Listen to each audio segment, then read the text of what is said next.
Dodgers coming up with the Rockies. Tommy Edman back in the lineup after taking a ball off of his foot Saturday from Mason Miller. He did come off the bench last night. Jerry had a couple of sacrifice bunts. Tonight, he is batting fifth and playing left field. I don't care where he hits. Leadoff, fourth, fifth. I love Tommy Edman in that lineup.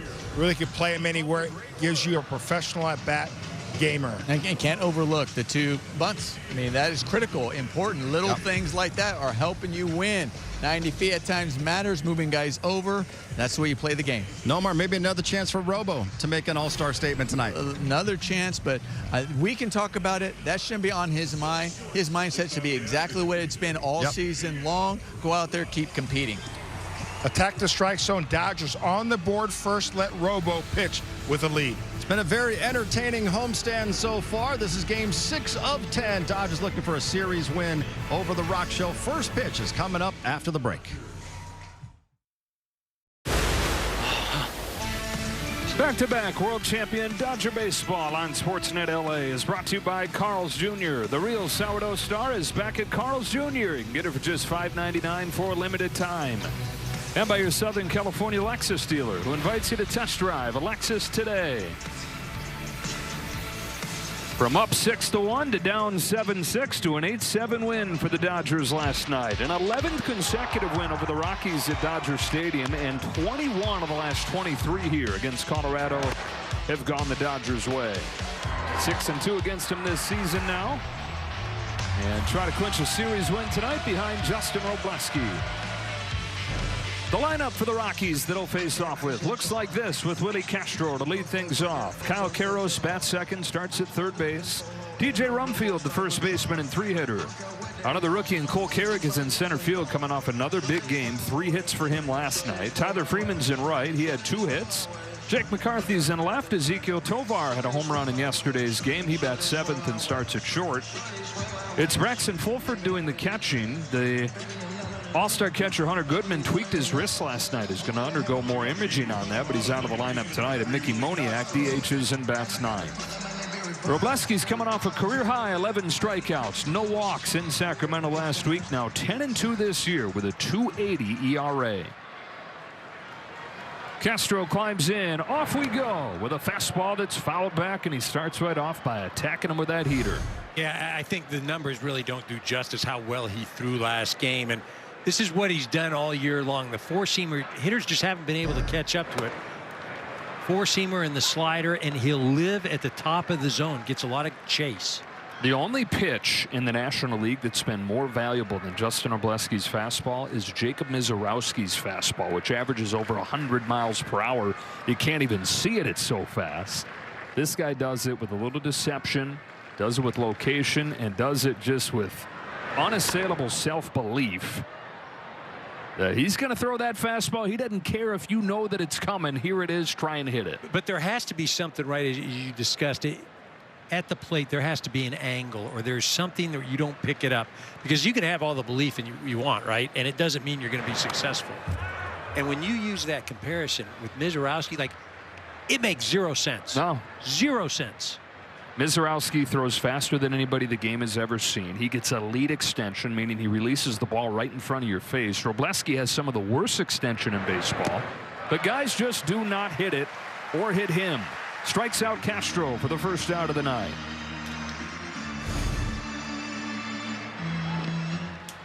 Well, he peppered him with that four-seamer and then decides to go out of the zone with a slider. Castro cannot hold up. If he and the Dodgers get 7 or more of those in tonight's game, everybody gets a free Jumbo Jack tomorrow with the purchase of a large drink at LA area Jack in the Box restaurants. He challenges Karros for the first pitch sinker that he's thrown more lately. Yeah, gets ahead, 0-1. Another good game for Karros last night. Doubled and had 2 walks. And since the end of May, he's hitting .360 with the 4th best OPS in the sport. Pops this one into right center field for Tucker and Pages. It is Tucker. 2 out on 7 pitches. You know, that's one of the other things, Robleski attacking the zone and just so pitch efficient. If he doesn't strike somebody out, guys are going to put it in play, and he's recording outs. The defense has been great behind him. Well, it's a great marriage of philosophy from a pitcher and strength behind him. This defense continues to shine. And if you're going to have a pitcher who has a lot of balls in play, you got to have that. Strike one on Rumfield. He's thrown 8 pitches in this game, Robleski, and they've all been strikes. #1 zone percentage in the majors. And yeah, it gets hit hard, but look at that. Even though the second highest hard hit rate against, the 5th lowest batting average on balls in play. There's some good luck in there, but there's a lot of good defense. Well, and it does go hand in hand, because if you're out there playing defense and he's constantly throwing strikes, you're on your toes because you are involved. It's when he starts, you know, throwing pitches that aren't in the zone, that's when you get on your back feet. And you won't make the plays. Another Mizorowski side by side. He can be in the zone because the only guy that's got a lower slugging against when he's in the zone is Mizorowski. Yeah. Again, even with that hard contact, just outside right here, first time that he's missed in this first inning.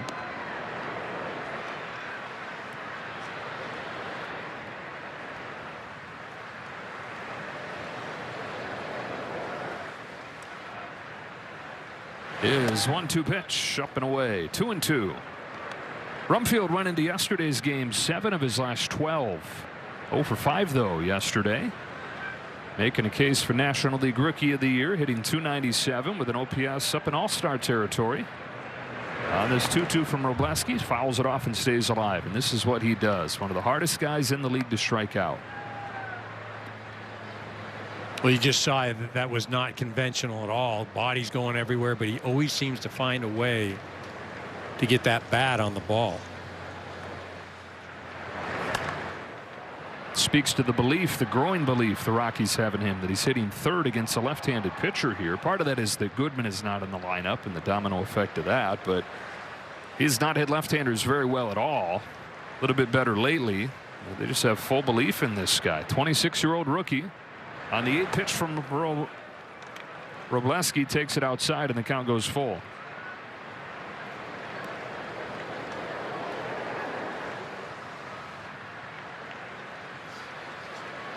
Payoff, and he takes the walk. So after falling behind 0-2, Rumfield gets aboard.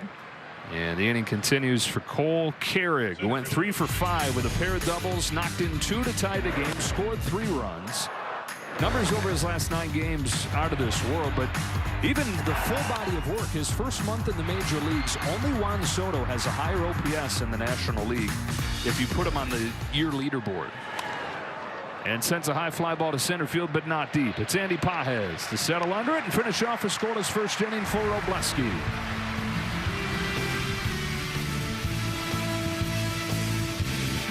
Jack, tell me. This is presented by your SoCal Helpful Honda dealers. Ohtani heads up there with 299 career home runs. Andy Pages and Freddie Freeman. Max Muncy slides up and bats cleanup. Mookie Betts just getting the day off. Will be back in there tomorrow.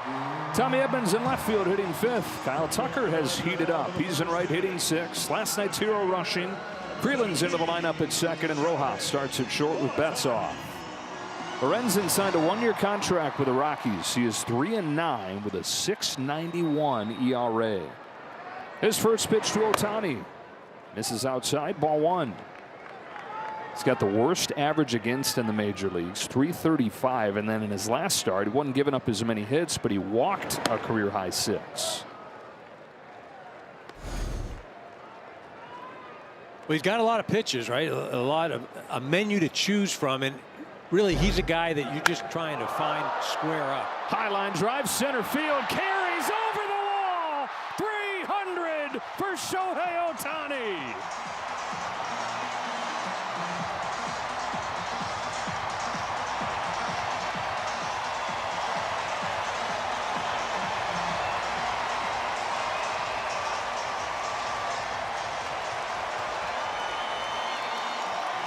It was a line drive that just kept on rising, kept on climbing.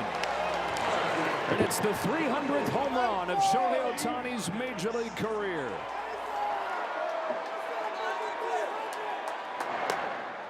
Man, I wasn't even partway through the introduction of Lorenzen, right? That ball is in the center field seats. It's like an airplane taking off. I just can't imagine you're starting a game and the first guy you have to face is Ohtani. I mean, that's just daunting. You can't get into the groove. You can't, like, you better be heated up, ready to go mid-game form on the first pitch. And that's even if you're feeling good about yourself. Right. And we just gave you Lorenzen's it. numbers. Ball 2 on Pages. 299 last night, 300 tonight, and in 2 games in this series, 2 home runs and 5 knocked in.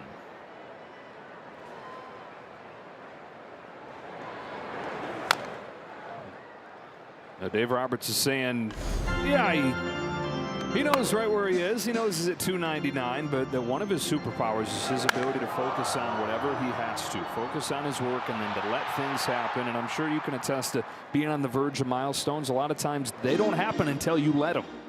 Yeah, he's trying to chase him. And you know, with Ohtani last night, remember, he led off the line drive to center. I think it was 111 or something. That ball right there, 112. That's what I marvel at, is that Shohei, whether it's on the mound or even at the plate, like he is ready to roll beyond, you know, you're not even wasting any time. Ain't no easing into the game for him.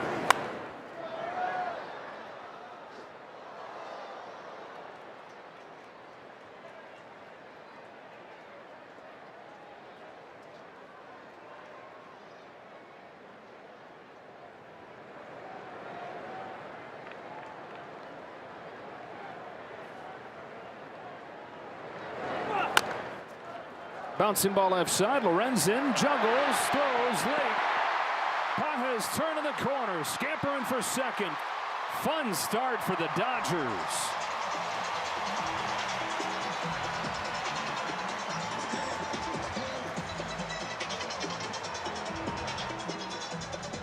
One extreme to the other, right? 112 off the bat by Shohei. And he goes 61, but good placement. Lorenzen tries to make a do-or-die play. Should have just ate it after that, but then tries to make a throw. And Andy, great job of base running. He sees it get by. He knows he can get to second base. Really heads up by Andy. Especially an error on Lorenzen, and then, or a hit, and then an error on Lorenzen. And now Freddie Freeman. Lorenzen still looking for his first out of the night. Freeman singled yesterday. He's been on base 20 of his last 21 games and hitting .346 in that time.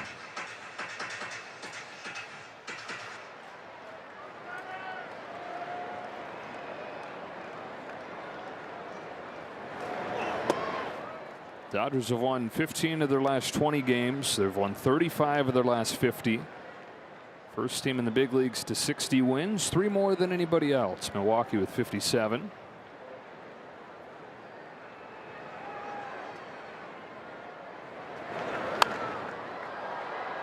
Pop up left side of the diamond for Karros.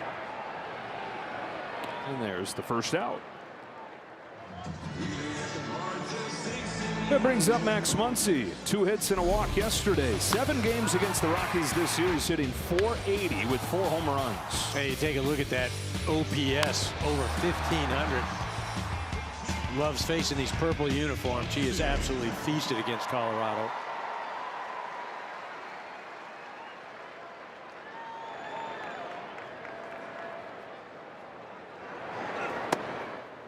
Takes the ball from Lorenzen.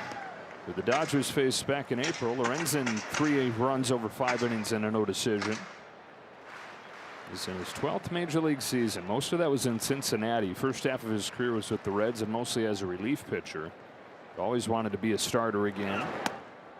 And has bounced around the back half of his career. 6 teams the last 5 years getting a chance to start. And it's not all been like this. He's only a few years removed from being an all-star. The Detroit Tigers in 2023 in a big-time trade pickup went to the Phillies. If you recall, his second start in Philadelphia, first start in front of the fans in Philly, pitched a no-hitter. Really good the next season, but last couple years not the same. You go to Coors Field, and if you're not at your best, that's going to get exposed.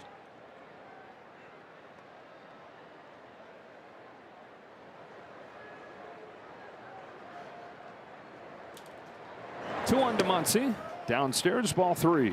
I also feel like he's one of those types of pitchers that the ABS has impacted in a negative way, because he liked hitters to expand the zone. He'd get calls, and it doesn't exist like that anymore, at least not to the same extent it once did. I think it's harder to pitch now with the ABS. I really do. Walk rate is way up. Yep. Is the simplest evidence of that.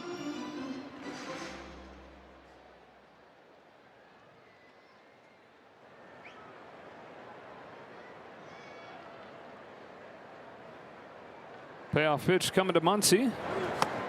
Struck him out with the fastball. Has not had much success at all with that hard stuff. Opponent's hitting .380 against his fastball sinker cutter combination. Yeah, you just don't know what happened there, though, because I'm watching Andy at second base, and he made a demonstrative move of putting his left hand on his helmet. So I don't know, was he just trying to give Muntz a sign? Was he just trying to act like he was doing something? But whatever it was, Max was late. Strike one on Tommy Edman. You always want that information if he's got it? Never wanted it. Never wanted it, because I didn't trust him. I was like, yeah, okay, you told me it was a fastball and it's a slider. Like, Did you get burnt in order to stop wanting it? Or you just never did? The only time I ever wanted stuff or I trusted was when the third base coach would relay it. And that was more or less the way the catcher would set up.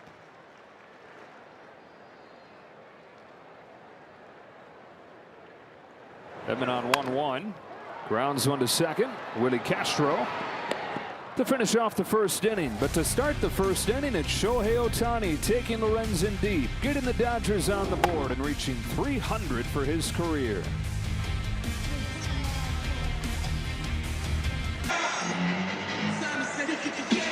Take a look at how Robo went through the Rockies in that first inning, just absolutely loaded up the strike zone. And really stayed in the middle part of the strike zone, too. And there was strike one to Tyler Freeman. Yeah, attack, attack, attack, right?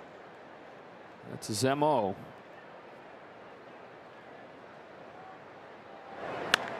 Poke to right field. Tucker makes the catch. Quickly one gone in this second inning. One more case for Justin Wroblewski to be made for the All-Star game, but ultimately out of his hands at this point. It'll come down to how many spots need to be filled based on guys who are unavailable to pitch, based on making starts right up against the game or their teams not wanting them to. Dave Roberts was talking about this here today, what you're looking at on the screen here. There seems to be the idea that he's getting docked for being in a six-man rotation. Not as many starts, not as many innings as the other candidates, but when he does pitch, third in the majors in average start length, over 6 innings per start. Leads all National League starters in wins, if you want to use a traditional metric. He's got 10 of those. He's tied with Paul Skeens in WHIP, which is walks and hits per innings pitched. The only guys better in that category, Mizorowski and Yamamoto. He hits McCarthy right here. And a base runner for the Rockies here in the second. I mean, look, I don't think there's much of a question. You see this ball just get away from Robo, four-seamer. I mean, he definitely deserves it. Like I said, I don't think there's a question about that. But again, it's not, the All-Star game is not about who deserves it, right? It's about opportunity. It's about who the fans want to see. It's about where it's played. There's so many other factors. And regardless, he's having an All-Star first half. His mentor, Clayton Kershaw, the only Dodger that's gotten 10 wins prior to July over the last decade. 1-on-1 out here in the second. Runner takes off first pitch. Throw from Rushing is right there to get McCarthy. Dalton Rushing doing it all for the Dodgers these days.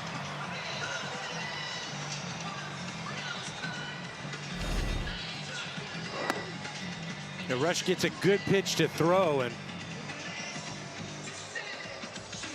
nice pick by Freeland right there. Looks like he gets McCarthy easily.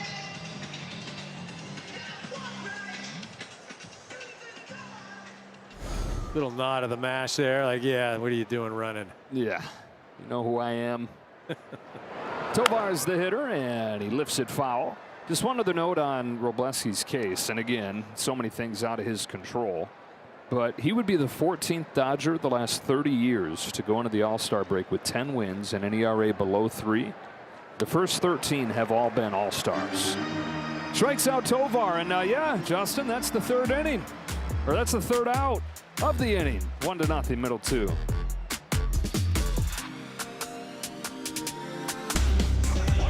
Kyle Tucker to lead off this second for the Dodgers, coming off a 3-hit game yesterday where he was living right. Didn't have a single hard hit ball in the game, but had 3 hits, and he will take it any way he can get it. He's got his average up to 252 because this is not just one day collecting hits. His last 10 games, he's hitting north of 400.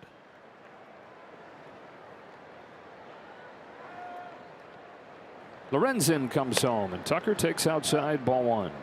You were saying yesterday, look, you don't have to hit it 110. The confidence that he's gaining from these hits falling in is a big deal. Well, and you're walking up to the plate, and at least the scoreboard a little more respectable, right? It's not saying 220, and it's not, and that stuff is all real. That's a real emotion, and yes, you want the process to be great, but you'd love a little results, and that's what he's getting lately. Gonna have to get a new bat right here. You were talking about the mechanical issues that he's been having for a lot of the year, getting around the ball instead of staying inside of it. I'm talking with Robert Van Scoyoc about that. It's a fact, it's a statistical fact that pulling the ball in the air produces the best outcome in baseball. Statistical fact. But as soon as you make pulling it in the air your goal, it becomes a problem. You're in trouble at that point. That outcome has to ensue from proper mechanics, from proper approach. Down on strikes right here for the first out of the second. In this generation, this is not specific to Tucker. This is a bigger conversation. A lot of hitters have fallen into that trap of making pulling it in the air the end game instead of what ensues from your goal. Well, there's so many factors that impact whether or not you will have success at the plate. But beyond all of them, the first and foremost, no matter what, get a good pitch to hit. Because if you don't get a good pitch to hit, I don't care. You could have your hands inside the ball. You could be thinking the other way. It's going to be a nightmare. And you just saw Tuck right there. He swung at a pitch down in the dirt. One high hitter to another, and Dalton Rushing, who lost a fly ball to left field for Jake McCarthy. 2 up and 2 down in this second.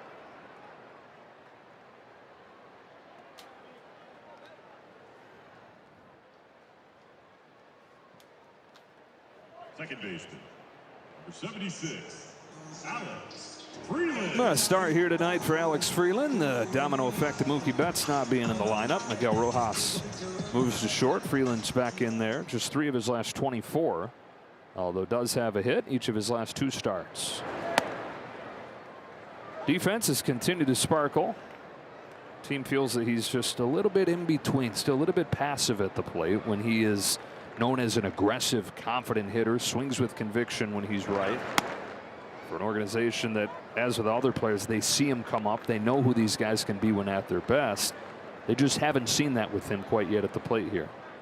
And it's one of the things, look, there's a lot of benefits to being a young player in the organization, and there's a lot of things that you have to, a lot of hurdles. And one of those things, you're playing on a team that is expected to win, is going to win, and you may not get the runway that you'd like. Breeze of an inning for Michael Lorenzen, who puts bookend Ks on a 1-2-3 second.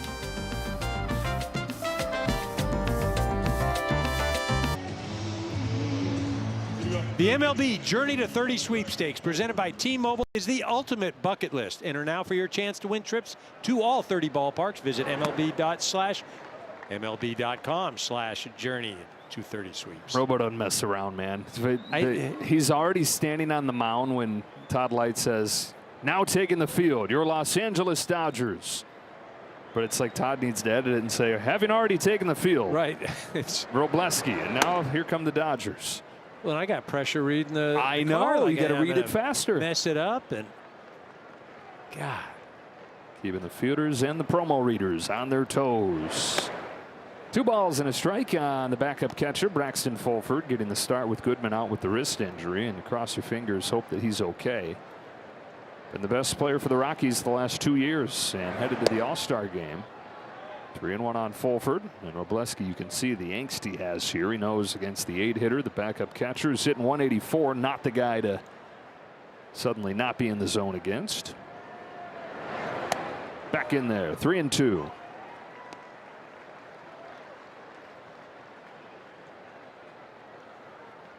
Robo so far this evening 8 for 8 on first pitch strikes. There's his third K to the high fastball. Robo does a little what he did against the A's, and that's go out of the zone just enough to entice the hitter. That pitch was a ball, but Fulford can't lay off. 4 strikes away. Guess what? Free Jumbo Jack tomorrow when you buy a large drink. Valid only at LA area restaurants. Strike on Mickey Moniak. 9 out of 9 first pitch strikes for Robleski.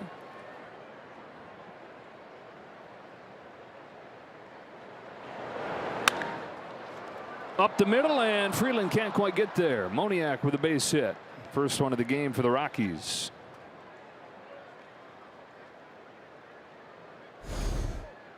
Got that pretty good. I thought Free was going to be able to get to it, but 97 miles an hour off the bat, just past the glove.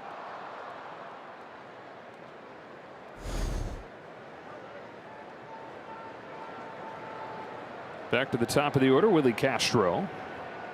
Robleski's the rare guy that gets better the deeper into games he goes. It's not just efficiency, but harder and harder to hit. Opponents, the first time they see him, hit 263. After that, 190. It's another one of those stats that just does not compute, does not make sense.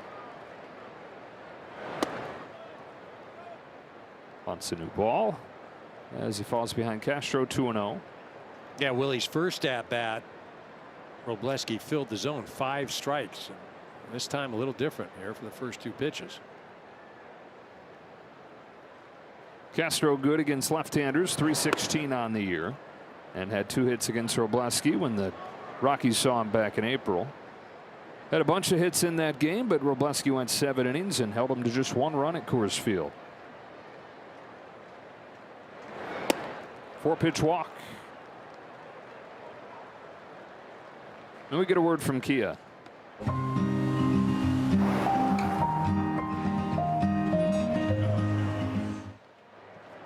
Be more accurate, we get a little jingle from Kia.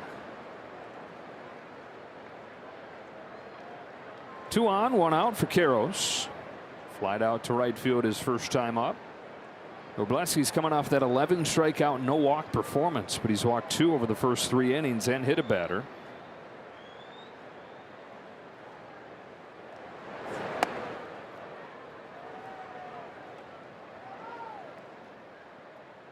Five straight for Robo.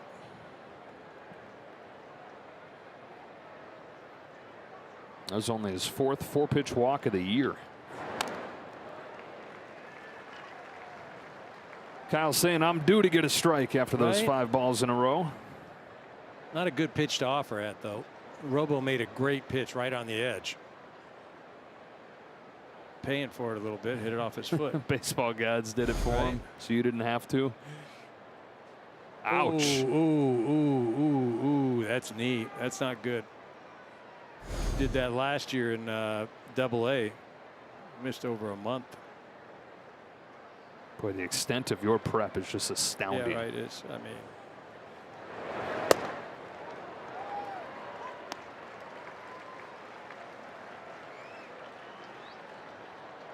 Robo back in the count right now.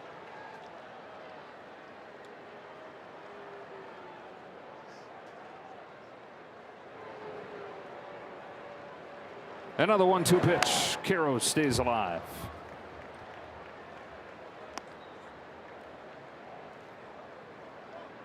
Is that knee still tender? From last year? Yeah.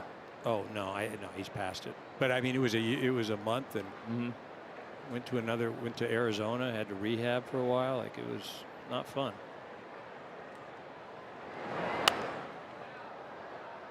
Continues to fight. We saw this last night. Had a 10-pitch at bat. Eventually earned a walk against Lauer.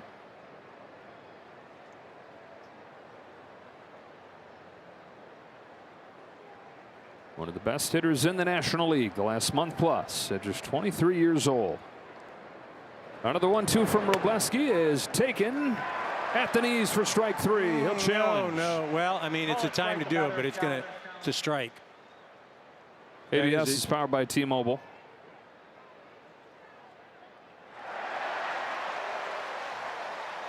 Time to do it because it's a run expectancy. You always look at run expectancy.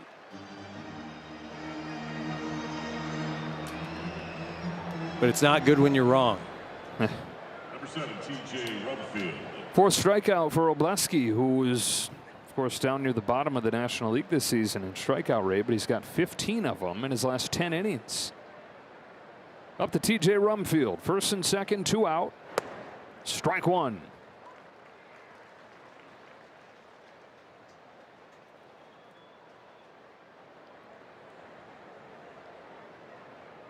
After 5 straight balls now, he's gone 6 straight strikes. And make it 7 to get ahead of 1-2.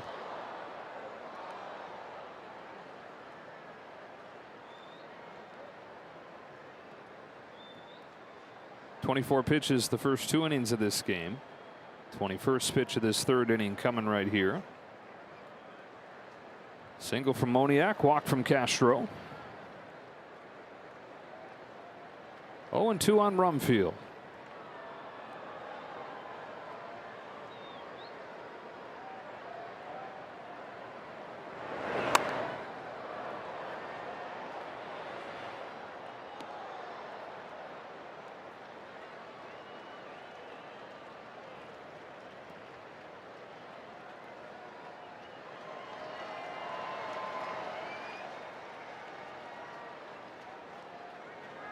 Tries it again and fouled again. Talking about Rumfield's identity as a bat-to-ball guy, going back to his backyard as a kid. His dad, Toby, was a 2nd-round draft pick of the Cincinnati Reds in the early 1990s. Spent a decade in the minors, made it as high as AAA, and he was TJ's coach. Always preaching, put the bat on the ball. And he said no matter how much strikeouts these days have been made out to be quote-unquote okay, acceptable, never going to be that way with me. It was hammered into him from an early age. Been able to maintain that bat-to-ball ability even with the big leg kick that he's had pretty much his whole life. Chopper hits the runner and ends the inning. Willie Castro gets hit by the bouncing ball, and that's that for the Rockies in the 3rd.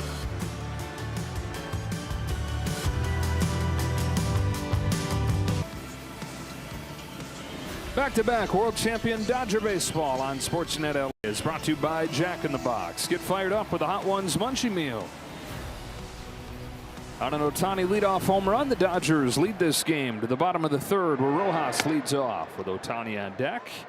And takes a strike from Michael Lorenzen. And went home run from Ohtani, single from Pages, but since then 6 up and 6 down for Lorenzen, who has been better his last few games. He'd been pitching exclusively out of the stretch, then decided to incorporate the windup back into things, and significantly better since. Those walks his last start notwithstanding.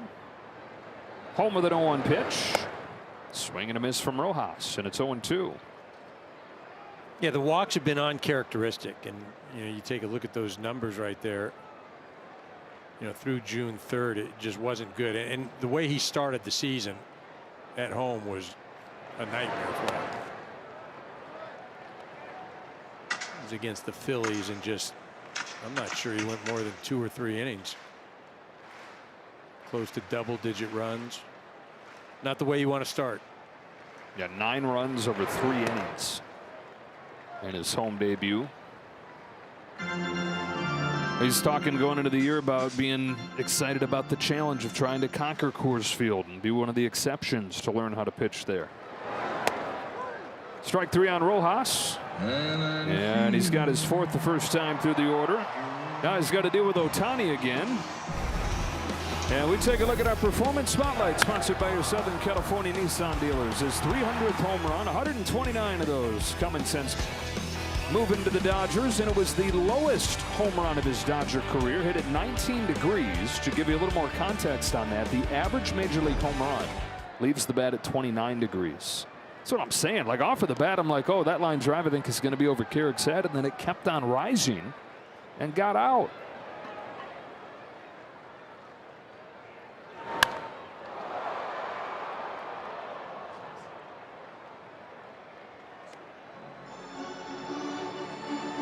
Yeah, it's one of those crazy things where it's like, oh, the shortstop jumped and oh, he just missed it. Oh, it's in the center field seats.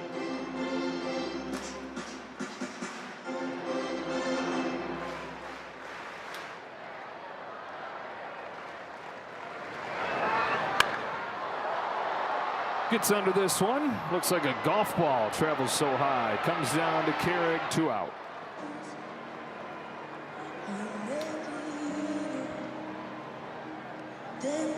Again, you mentioned after Lorenzen, after that ball that Ohtani scorched, I mean, nobody's even made hard contact at all.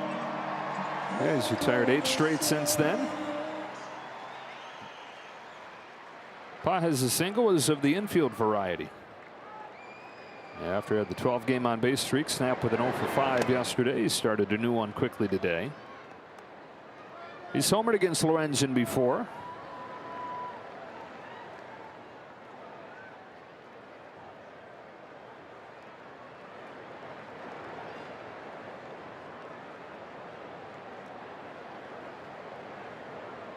On this 0-1 pitch, chops it to third. Karros is there. Running throw ends the inning. It's another 1-2-3 inning for Lorenzen.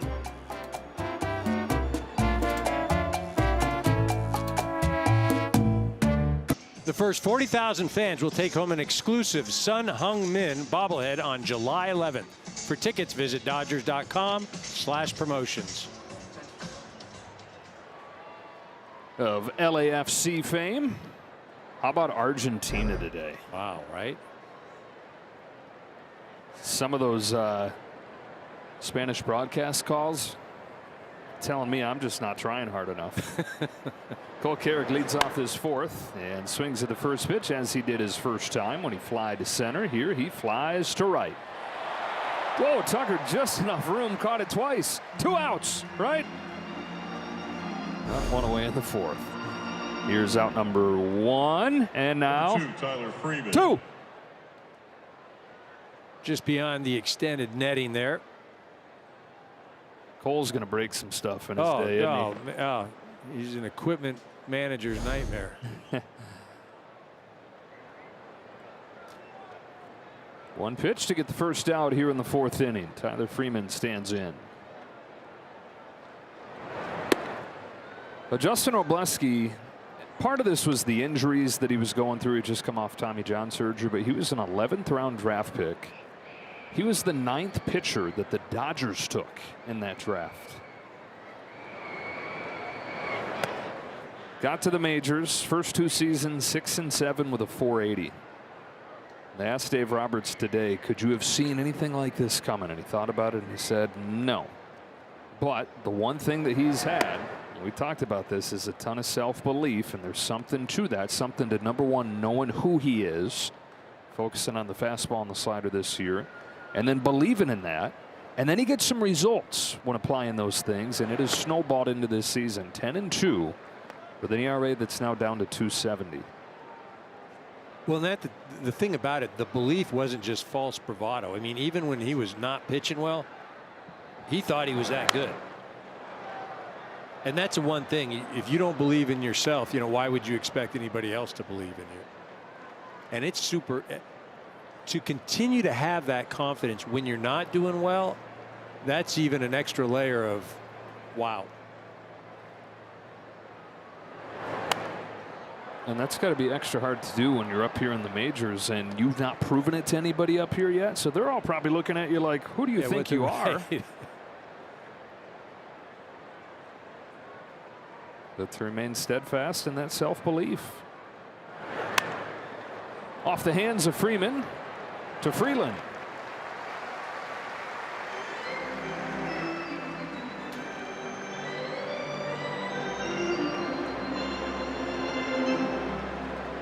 Number 31. Again, we look at the evening so far, and not a lot of hard contact, really, for either ball club outside of Shohei. Moniak hit a ball about 97 miles an hour, but outside of that. One of the hardest hits was the one to Jake McCarthy's hand his first time. Fastball. Good to see him stay in the game. Front of this slider. Classic buy low case of Jake McCarthy for the Rockies. Hit .204 last year for the Diamondbacks. They got him for a minor league pitcher, and he's improved his average more than any hitter in baseball. .305 this year, and he saw what he's done against lefties. #1 hitter against lefties in the National League, .386. He's increased his bat speed. A lot of times the trade-off is that you don't make as much contact, but he's not sacrificed any contact in doing that. He's added power. Still been a good bat-to-ball guy, though. Has to be, because his biggest skill is that he's really fast. One of the fastest guys in the majors. He's got an inside the park home run this season against Paul Skeens. Stolen 14 bases, and he knows he's just got to find a way to get on to utilize that speed. Strikes out this time, and Robleski's got his first 1-2-3 inning.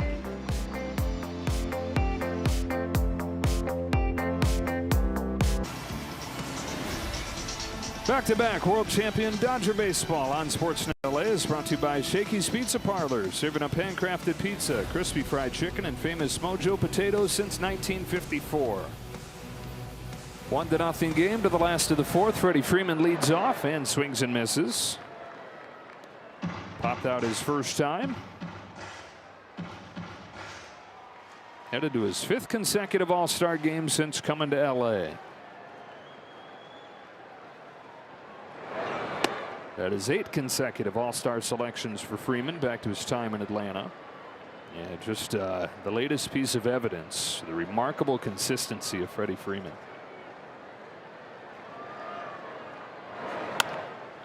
Ground ball towards the middle. It's got eyes into center field. A leadoff hit in the 4th.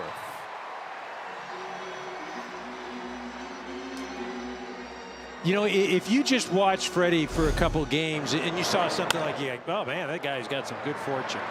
Just wow.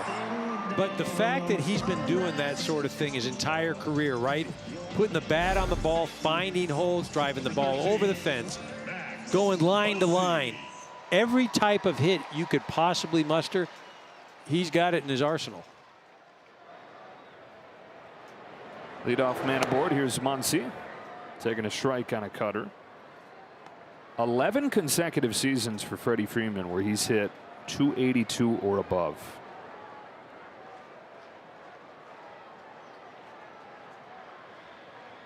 .850 OPS or above. 11 consecutive years.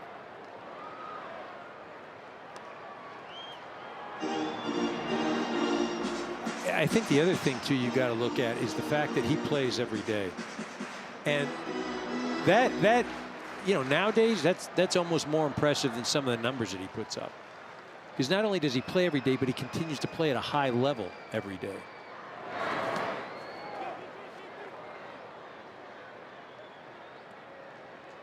Let's go down to Kirsten.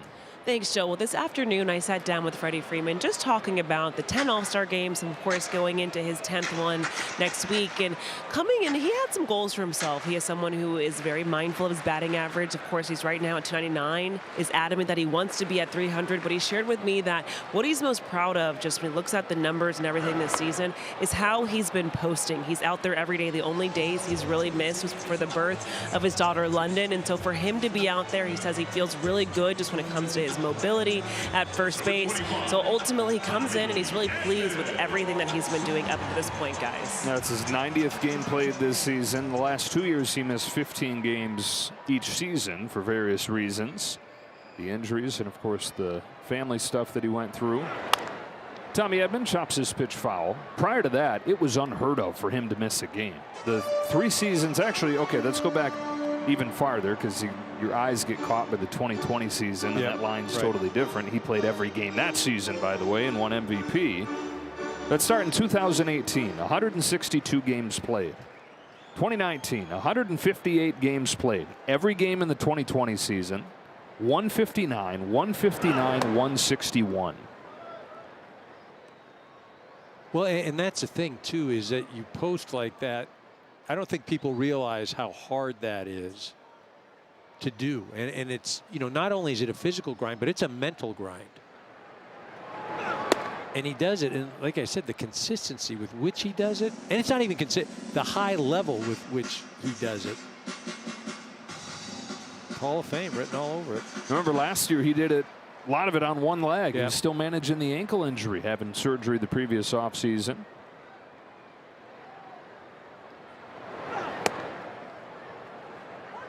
How many of those games, say you're playing 150 games in a season, how many of those are you feeling physically at your best? Physically, yeah. I mean, you're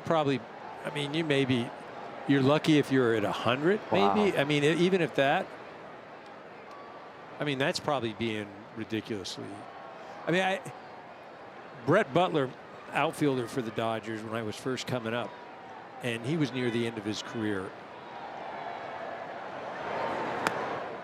And he said if he could do it over again, he would have taken one game off a week. That's 26 games. You do that, you know, 5 or 6 years, that's almost a whole season. And you think about it, you play every game, you're not going to be 2 for 4 or 3 for 4. You're going to have games where you're just not going to hit. Oh, he's going to run. It is a hit and run. Beauty. Freddie Freeman first to third on a base hit from Tommy Edman. They'll run and hit. Tommy Edman scorches one through. 102 off the bat. Freddie moving. You know, and that's another thing you talk about. Freddie just doing everything, whether it's defense, whether it's being cerebral, whether it's running the bases, whether it's knowing situations. There isn't any aspect of his game that he's not high level. Tommy Edman just continuing his hitting. You know, the Dodgers, EK, had not been a good base running team. Freddie Freeman coming from Atlanta was one of the things that helped change that. Leading by example, the way he runs the bases. He said something he was taught coming up through the Atlanta system, where different than a lot of minor league systems, he said they emphasize winning. You don't hear about winning in the minor leagues. It's all about developing with an eye towards the big leagues, and that's probably how it should be. But there's something to be said for learning how to play winning baseball. And he thought in his short time in the minors, he was trained in how to do that. Part of that is cutting the bases the right way as you're going first to third. Part of that is running hard even on ground balls. And that's permeated this whole lineup, this whole franchise since he's come over.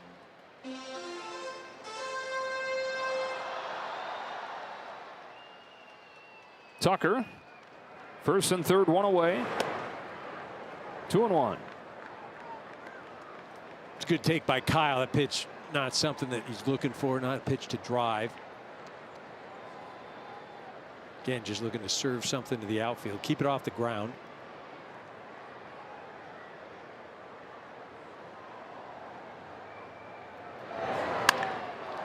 On the ground, 4-6-3. To the fifth in a 1-0 game.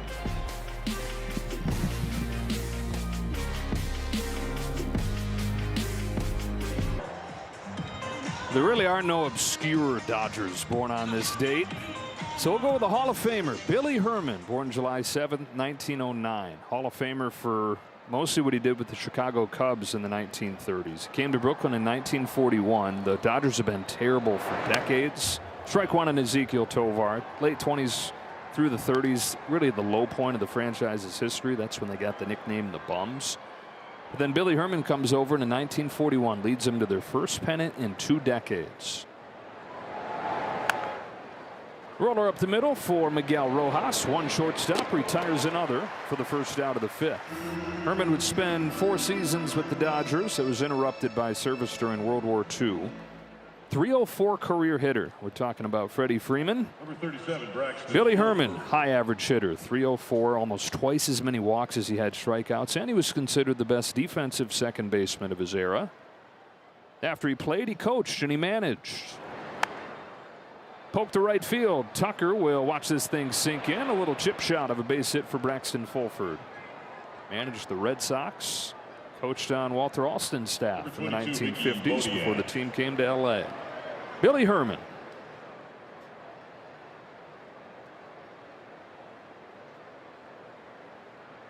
Dodgers 1, Rockies nothing on a Shohei Ohtani leadoff home run. We're in the top of the 5th inning as Mickey Moniak climbs in. And fouls off the first one. Talked about how aggressive Ezequiel Tovar is. He's the only guy that is more aggressive than Mickey Moniak. Yeah, Moniak's had a great season. He started off extremely well and looked like he was going to be on his way to Philadelphia, but had some ankle tendonitis that knocked him out for quite a while. He said that he developed some bad habits coming back from that. His first week off of the injured list not as good. This was a couple weeks ago, but as he smoothed some things out the last week, he's hitting above 400 with 3 home runs.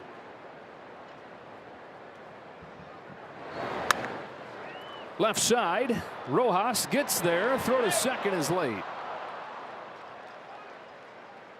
His position up the middle with the left-handed hitter, so a long way to go on that one, and couldn't quite get it there in time. A really nice play by Miggy Rowe. Fulford, for a catcher, runs well, and you see he beats the throw, but Miggy having the awareness that was his only play. Some bad luck right now for Robo. 2 balls that should have been outs as far as the way they'd been hit. Nothing to show for it. 4 hits in this game for the Rockies, 3 of them coming from the bottom 2 in the lineup. Top of the order, and Willie Castro. Strikeout and a walk for Castro today. Slams this first one foul.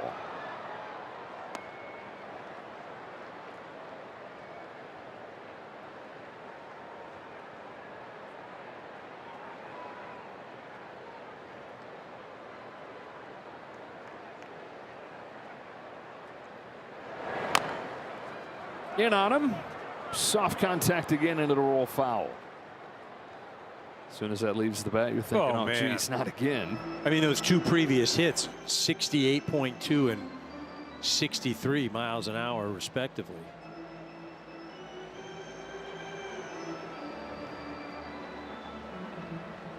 That is the counterpoint, though, to say, strikeouts don't matter. Well, it's not that they don't. You would prefer the ability to get him, but he has shown the ability to get him when he wants to. 11 strikeouts his last time. First time in his career he's had double-digit Ks in a game, and he's got 5 already today. See if he can get one right here. 0-2 to Castro. Is swung on and missed, and strikeout number 6 for Robleski. He got Willie the first time up with a slider in the dirt. This time he pinpoints it. Comes in off the zone. Willie thinks it's going to be a strike.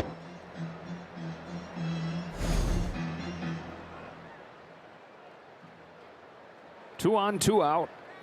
1-run game here in the 5th, and it's up to Kyle Karros, whose father played in the major leagues. Is that right? In the air to right field. Tucker on the move. Will get there and finish off the top of the 5th. We're halfway home in a 1-run game.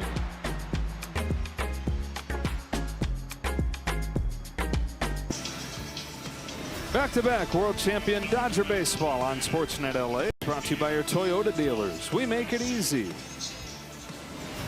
Bottom part of the Dodge order coming up here in the 5th inning. They lead this game 1-0. Joe Davis, Eric Karros, Kirsten Watson. And rushing the lead off against Lorenzen. Quite out his first time after the big game last night. 2 doubles and the walk-off base hit for rushing.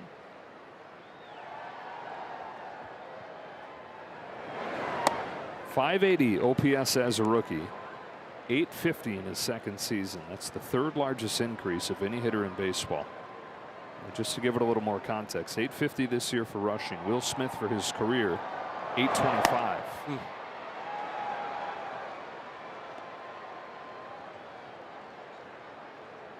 I mean, he's so compact. Tough to pitch to. Strong as heck.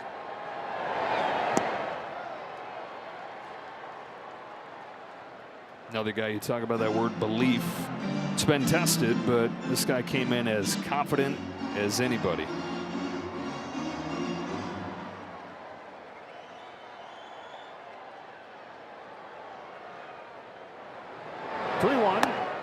Ball 4 and a leadoff walk for rushing. After the career-high 6 walks that Lorenzen issued his last time, that's the first one in tonight's game.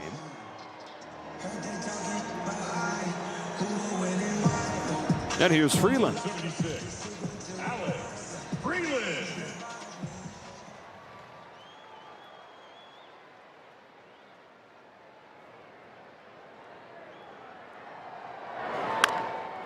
Chopper through. Rushing goes first to third. Dodgers have him cornered with nobody out.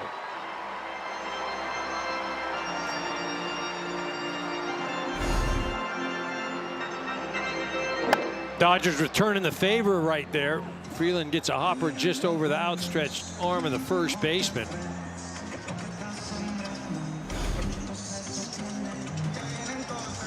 Number 72, Miguel Rojas. So it's Rojas who struck out his first time, but is hitting above 400 over the last month.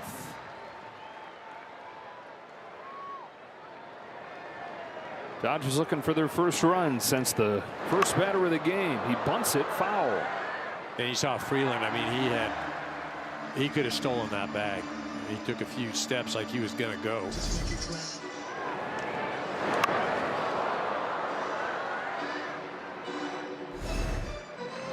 And then did he see Rojas square? Got him square, and then he stopped. And the last thing you want is a pop-up or something, and you're running, especially when you got Shohei on deck. And out of the corner of his eye, Lorenzen had seen that lead that Freeland had taken. Yeah, if I'm Miggy Rowe, I'm just up there hitting, because if you sacrifice, you're going to put Shohei on first, and then Andy comes up with one out and the bases loaded. Tries it again, lays it down. Rushing's coming home. Flip to the plate, gets him. I don't like anything about that. Nothing. I don't like the bunt. I don't like Rushing running there. I mean, we got to know who's up next. You also got to give yourself a little more credit. He's hitting 400 over the last month. I mean, I don't know. I don't know if that was him, if that was from the bench, but I have no idea what that was on so many fronts. All right, so first and second, one gone. And Ohtani has knocked in 5 of their 9 runs in this series.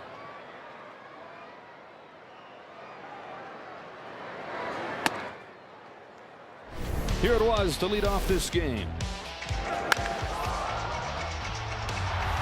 You mentioned it earlier, Jai.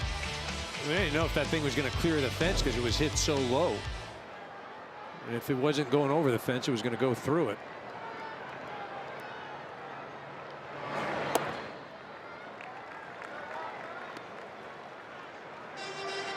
If I'm Lorenzen right now and I'm pitching to show it's 2-0, I pretend like first base is open, although it's third base.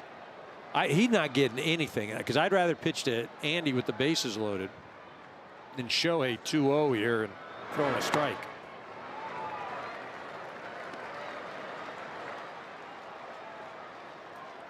At this point, it's like I'd automatically put him on. Up, right? Yeah, 100%. I'm not even messing around with this.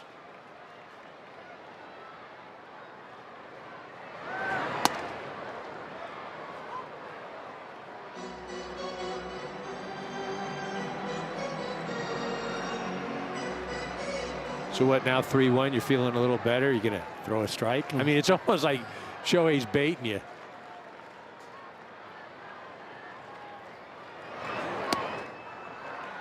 Downstairs, ball 4, bases loaded.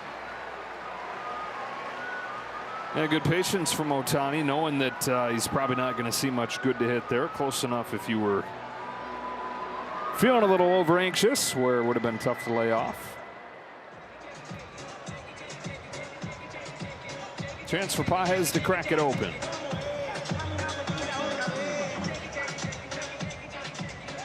Yeah, Andy, in that first at bat, remember he hit that little topper that was a base hit. Lorenzen tried to barehand it and made a wild throw. The next at bat was a ground ball to third base.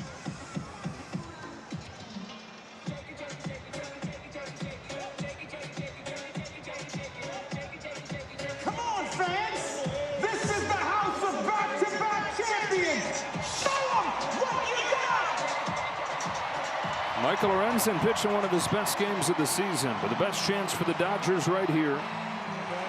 They've loaded the bases for Andy Pages, one of the major league leaders in runs batted in.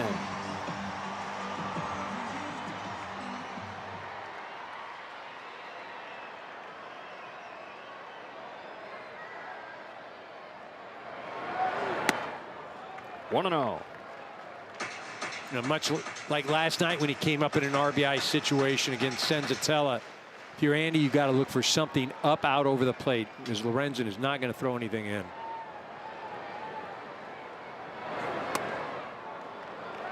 Just inside and no challenge. Ball 2.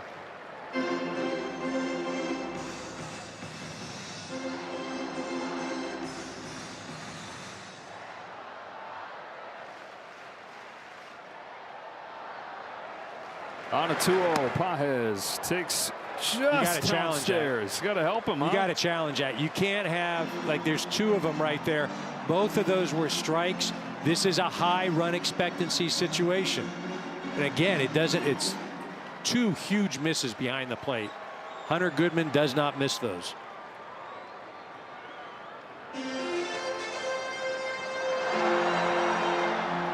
Andy, I mean, you got to just take this pitch. Like, you're not swinging at all, because you're going to get the same pitch next. 4-pitch walk, and it's 2-0.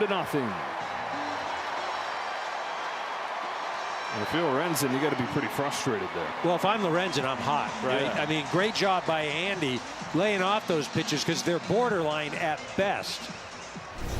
But again, this is where the ABS challenge. Okay, so he's trying to stay away. This one he misses, but the catcher's got to know if that's a strike. Throws 2 pitches that either one of them could have been challenged, and he doesn't. And again, you talk about, how the ABS impacts a game, or right there, it's hurt Colorado. Freeman with the bases loaded. And Lorenzen has lost the strike zone. Technically.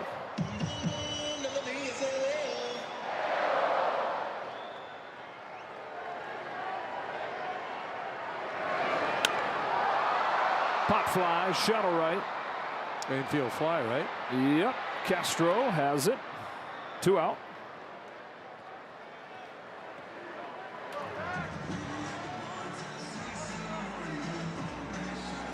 The Dodgers cannot let the Rockies off the hook. You can't let this ball club stay in the game. And had a couple of opportunities where they could have just blown this thing wide open, and now it's up to Max.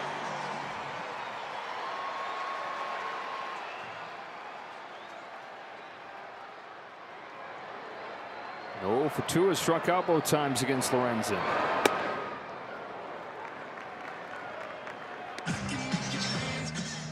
Got a run and the bases loaded walk from Pages. Done this with 3 walks in this inning, just 1 hit. Only Gil Hodges more grand slams than Muncy in Dodger history. 2-0 and nowhere to put him.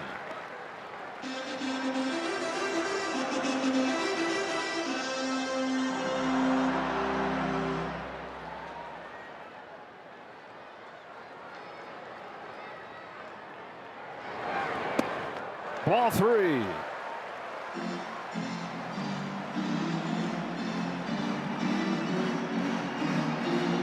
Now this, I don't mind Max swinging at, and if Max likes this thing might be 4 runs.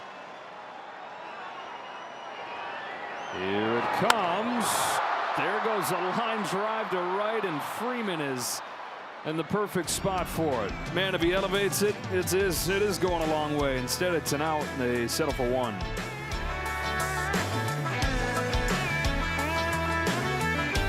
Take home Shohei Ohtani's greatest game bobblehead tomorrow, presented by Inaba. Visit Dodgers.com/promotions for more information. 3, 4, and 5 here. T.J. Rumfield fouls off Robleski's first pitch in a 2-0 game in the 6th. And just want to reiterate, 54,000 people are going to get a bobblehead, so you don't have to get here at noon. I hear Just saying. Yeah, no. I'm right there with you. Might want to say that again next inning, again the following inning. So we don't have to leave at 11. Right. You know, I mean, I'm all for seeing the fans, but I don't need to see anybody at 12. Robleski quickly ahead, not getting quite as much run support as he's used to here. We're talking about the fact that he's got 10 wins, and he said, well, first thing is, at the end of the day, we bang. And statistically, yeah, top 5 in the National League in run support, 6 runs of support per game for him. Strikes out Rumfield on 3 pitches. That is not easy to do.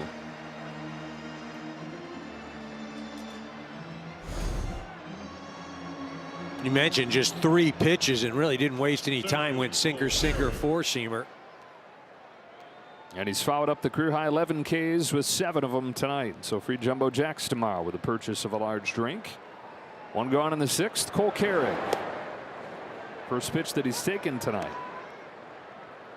Fly out to center, fly out to right.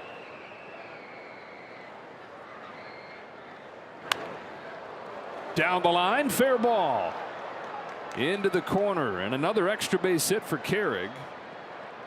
1 out double here in the 6th.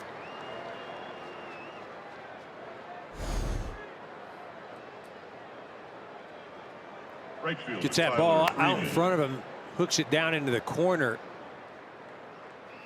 And again, Robo has not given up much hard contact at all, and that would even fall below the hard hit rate right there, 94 miles an hour.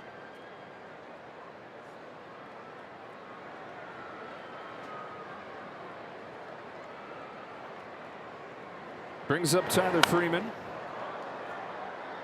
2 hits yesterday, 0 for 2 today. He hit .220 over a few seasons with Cleveland, the team that drafted him. Since coming to the Rockies, though, a .280 hitter in his 2 years. Of course, you get the boost from going to Coors Field, but you also get a boost from his shift in approach. Said he got caught up in Cleveland trying to do too much, trying to hit for power. Speaking of hit, that hit him, that hit the bat. They're saying foul ball.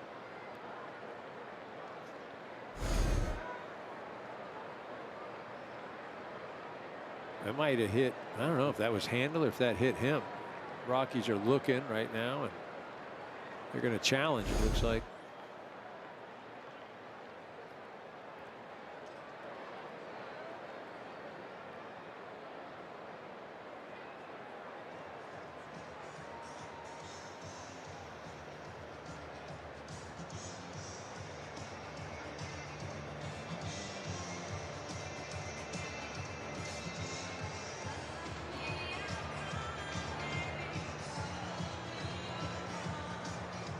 He said, you called foul ball? Yeah, okay, well, I'm challenging. Colorado is challenged.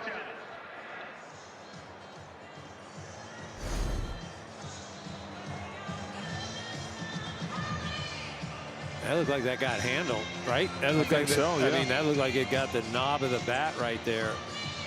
And you look like the manager, Warren Schaefer, when he was walking back to the dugout, he got some communication. He kind of just sank his head like that hit the knob.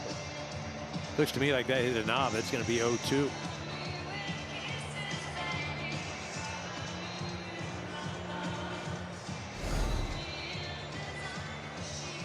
Schaefer, in his first full season as the manager, took over last year when Bud Black was fired early on as the interim manager. 20 years in the organization, first as a player, got drafted in the 38th round out of Virginia Tech in 2007. Played in the minors for 6 years and then got into coaching and managing in the minors. Came up to the major leagues just a few years back as the third base coach. And already more wins than he had in his first season. You know, and one of the things when you do have these sort of challenges, you know, yes, the manager coaching. The ball did not hit the batter. It is a foul tip caught for an 0-2 count. Colorado loses their challenge. And one of the things, yes, the manager challenge or the coaching staff, but it comes from the video room. I mean, the video room really, yes, go ahead, challenge. They give the yes, no. And so when you say, oh, man, why did you challenge? Well, I mean, it's one of the responsibilities of those guys watching the game in the video. Freeman goes up and swats that ball the other way for a 2-strike hit. They will stop the runner at third, and they're at first and third with 1 away. And that's an example of what I was starting to talk about. Freeman thought that he got caught up in Cleveland early in his career trying to hit the ball in the air to the pole side, and he said that's good for some guys, but it's not me. And he's gotten back to who he was on the way up, and that is a line drive hitter. Even with 2 strikes, a lot of contact. So they've got the tying run on, and they've got Jake McCarthy coming up. Knocked in a couple runs yesterday. 49 this season to lead the team, or second in the team behind Goodman. Ground ball towards the middle in a tough spot. Rojas over to get it. His throw is in time, but a run comes in, and it's 2-1.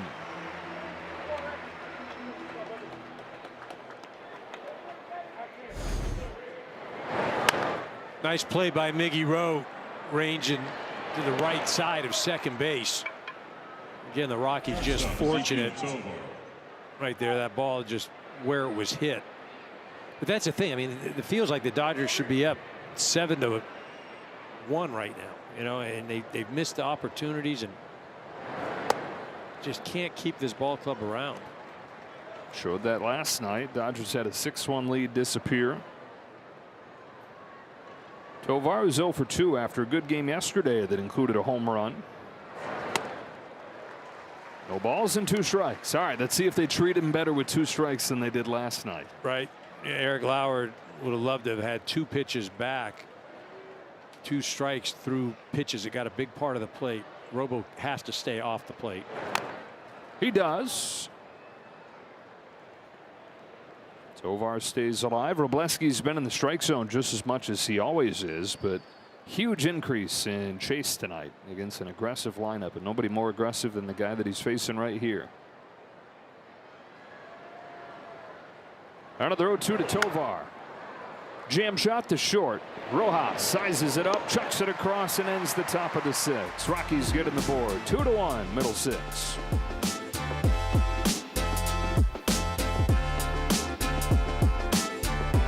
Back-to-back world champion Dodger baseball on Sportsnet LA is brought to you by Morongo Casino Resort and Spa. Less than 90 minutes from wherever you are. Good times. Dodgers 2, Rockies 1. Another tight game between these teams. Tommy Edman starts the last of the 6 and takes a strike from Lorenzen. 3rd time in the last 4 games Lorenzen has pitched into the 6th inning since making the change to go back to using the windup. Ahead of Edman 0-2 with a nasty changeup right there. Yeah, the changeup has been filthy tonight. You see Juan Mejia getting loose down in the bullpen. Now, Lorenzen has done a nice job, but he's made some pitches when he's needed to, but he's been in trouble all evening.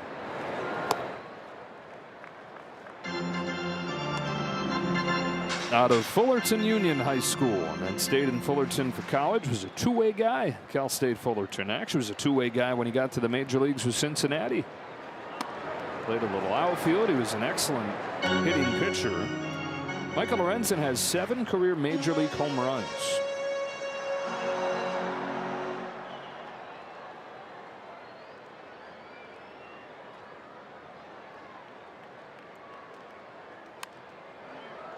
Reds, after drafting him, even though he wanted to do 2-way duty, they were like, eh. They had him focus on pitching.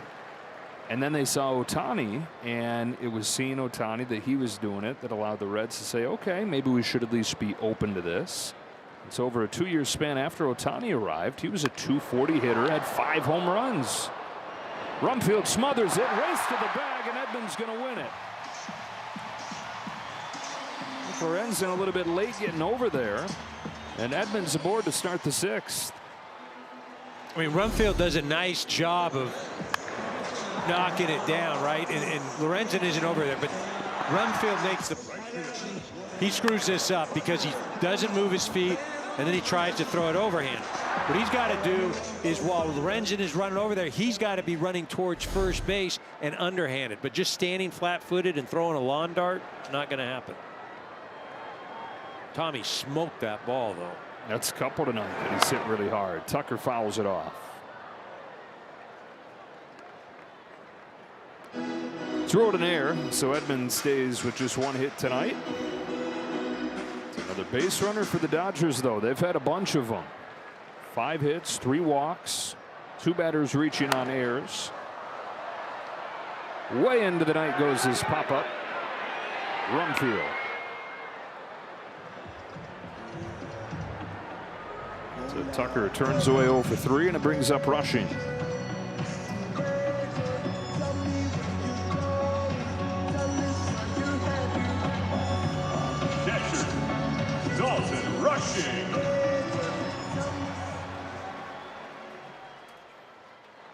Drew a walk his last time and then was out play at the plate and a bunt from Rojas.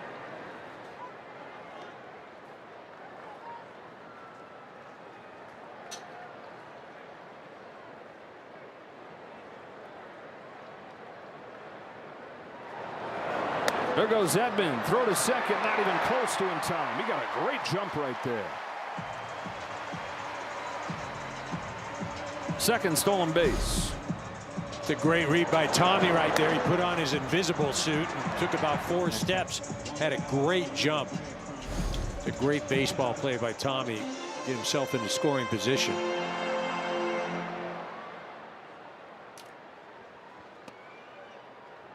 Rushing moves ahead 2-1.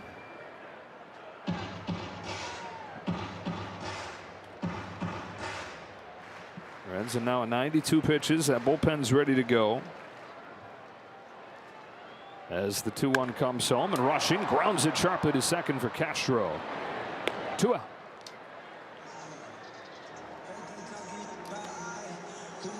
Dodgers just hitting into some bad luck. That ball last inning that Muncy hit with the bases loaded, a rocket to right field. They've smoked 2 this inning. That ball right there, 106 off the bat. Up to Alex Freeland, who singled and scored last inning. He pokes a base hit the other way, and they cash in. Taking advantage of Edman's leadoff hit and stolen base to make it 3-1. And how about a 2 for 3 night for Alex Freeland? That's a huge hit for Alex for so many reasons. First, just to answer back Colorado scoring, and then finally to cash in. Dodgers have had some opportunities where they could have opened things up the last few innings. They didn't do it. Here they get the 2-out base hit. They've been 0 for 8 with runners in scoring position prior to that at-bat. Inning kept alive. Rojas.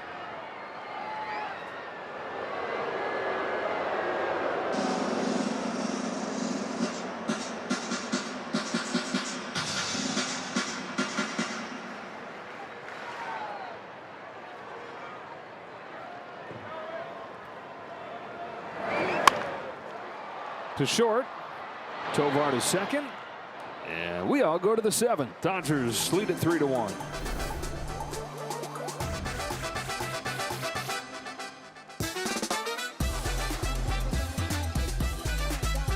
Doing it again. Pitching into the 7th inning.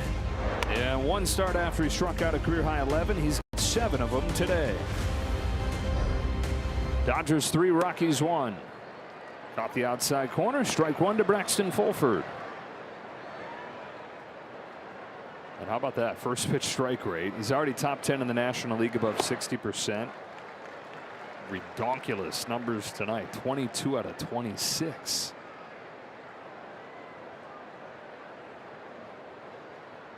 Yeah, it's coupled to, I mean, he is pounding the zone, no doubt, and he's using that Rockies aggressiveness against him. You know, their approach has been to try to attack early. Got another 3-pitch K right here. Yeah, so the league average swing rate is 47%. The Rockies have swung at 63% of his pitches tonight. Yeah. These are competing strategies right here. You got a guy who's going to attack the zone. You got a lineup who loves to swing. Head to head. And Robleski's winning out with just the 1 run over 6 1/3. Moniak. Ball 1.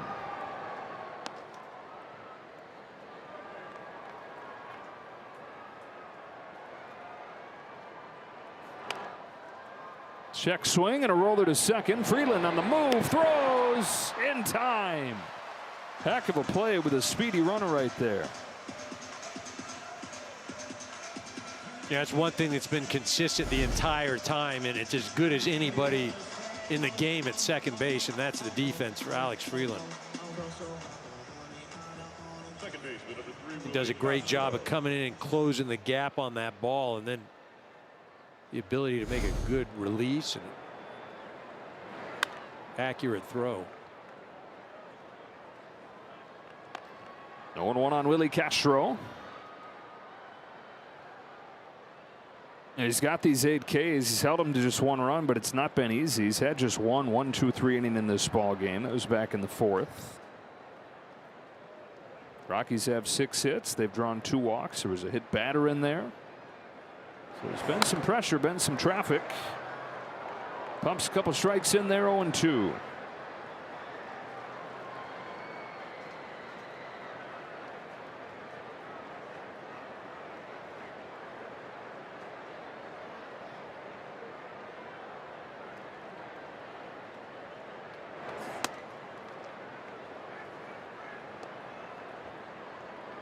Just looking at the scorecard, Willie's first at bat, he saw all strikes. Second at bat, all balls.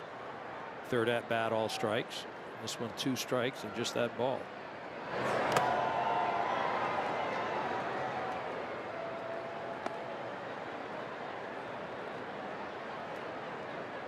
This will be the 3rd game in a row, 7 innings. He records 1 out.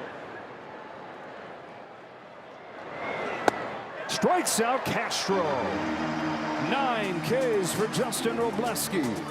7th inning stretch brought to you by Sit and Sleep, SoCal's most trusted mattress store. Celebrate Black Heritage Night on Friday, July 10th. Purchase a special ticket pack and take home an exclusive Black Heritage Night jersey. Visit Dodgers.com/promotions for more information. Ohtani takes very high from Juan Mejia. So Lorenzen's finished. The bullpen goes to work. The bullpen has been really good in this month of July with a 0.37 ERA. And Mejia, the hard-throwing right-hander, to Ohtani with a 1-0 pitch. Inside corner, 1-1. Shohei started this game with a home run. 2 games in this series, 2 home runs, 300 for his major league career. On this 1-1 from Mejia. Swings through it. And a windmill swing and a miss right there. Checking on the catcher, Fulford. It's 1-2.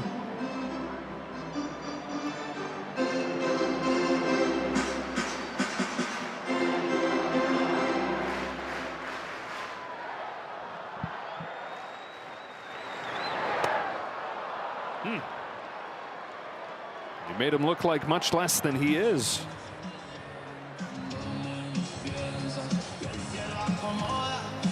Well, it does look like Justin Robleski has finished 7 innings for a 3rd consecutive start. I was wondering there. He's at 94 pitches. He went 110 in his last one. But he does look like he's done at 7.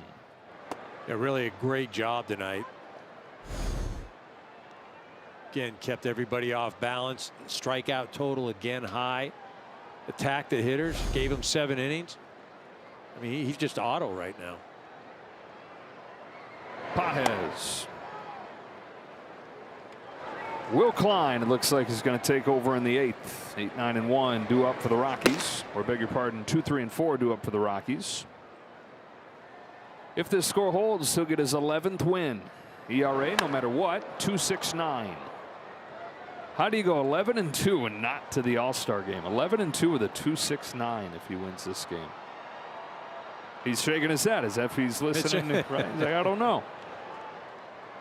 Exceeded 100 innings with these 7 innings tonight, and so he's going to go into his next start. Just 2 innings shy of his career high. Pages up the middle. Backhand Castro. 2 out. Came an A ball back in 2023 through 102 innings. So they're going to look for chances here as the second half goes on to, like this, maybe when there's another inning in the tank, find ways to curb that. And then you hope that you get Blake Snell and Tyler Glasnow back to incorporate into that plan too.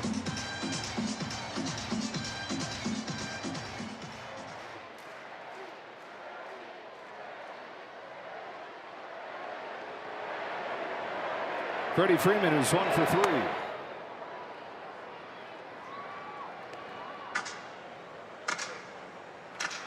Left-handers have hit 360 against Mejia this year. Had a sub-4 ERA as a rookie last year, but it's +6 this year. Fires 1-0. He's just been living hard into the left-handed hitters, and he put Shohei away on a pitch away, but just been burying the ball going glove side. To right center field. That's down for Freeman's second hit.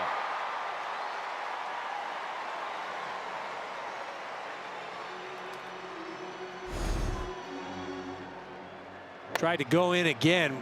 Freddie having none of it. May get him one time, but not going to happen twice. Nice job of just serving it out there. Number 13, Max Muncy. For Muncy, reached 3 times in yesterday's game, 0 for 3 today. Now he deserved better on that last at-bat, the way he hit it with the bases loaded. What that end up being off of the bat? Exit velocity? Hard. 1,000. It's yeah.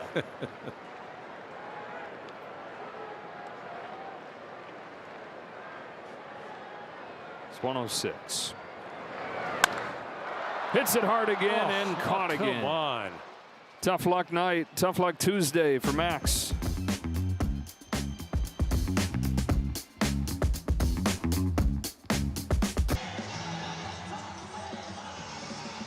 It's the Dodgers 3, the Rockies 1, top of the 8th inning. And to the bullpen. Call to the bullpen is brought to you by Jacoby and Myers. 7 innings, 1 run for Justin Obleski. Now Will Klein takes over for the top of the 8th. 2, 3, and 4 coming up for the Rockies. Klein goes to work against Kyle Karros and misses away with his first pitch. It was a bumpy end of June for Will Klein. Really throughout the month, over 2 base runners per inning in June. First 2 games in July, though, 3 innings, and he's given up just 1 base runner. This is a guy that they need to get back on track. Such a big part of the pen the first few months. Yeah, I mean, guys are going to have their blips, right? They're going to have their ups and downs, and just as long as it's not prolonged, and Will is going to be a big part of this group as we run through September.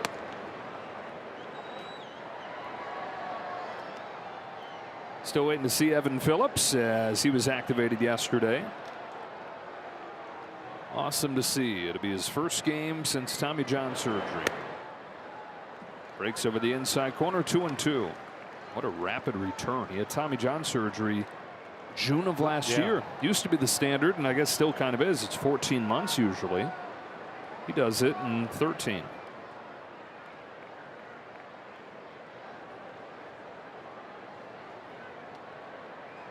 Klein to Karros with the 2-2.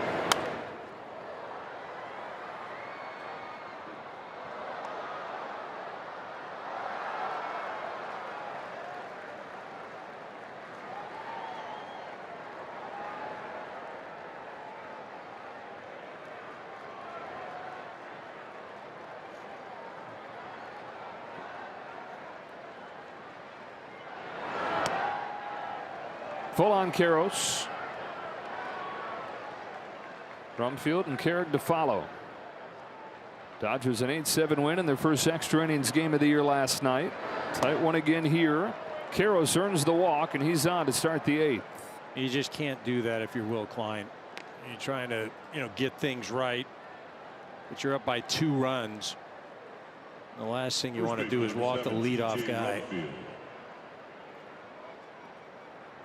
So gets a tying run to the plate in the form of T.J. Rumfield, who's got power.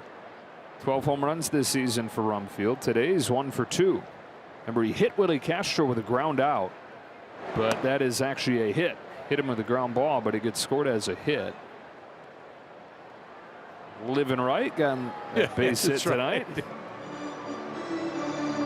So he follows the walk with ball 1 to Rumfield, and a visit here from Rushing.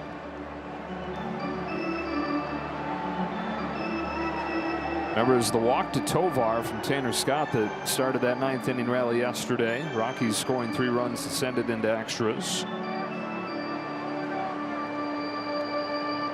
Something extra icky about the base runner coming via the walk.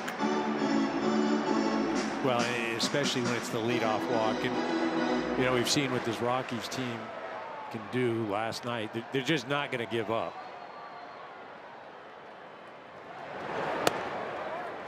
There we go. Good visit.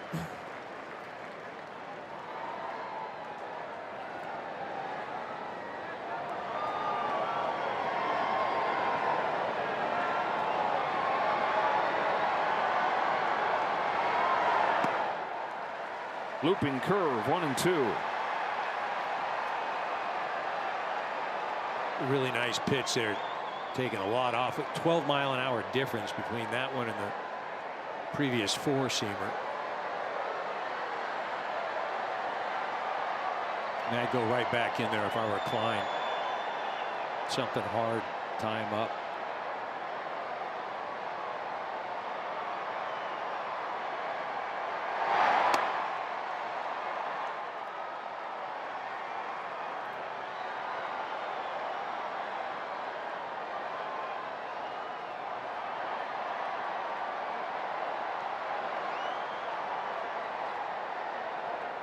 Jack Schreier has started throwing in the Dodger bullpen.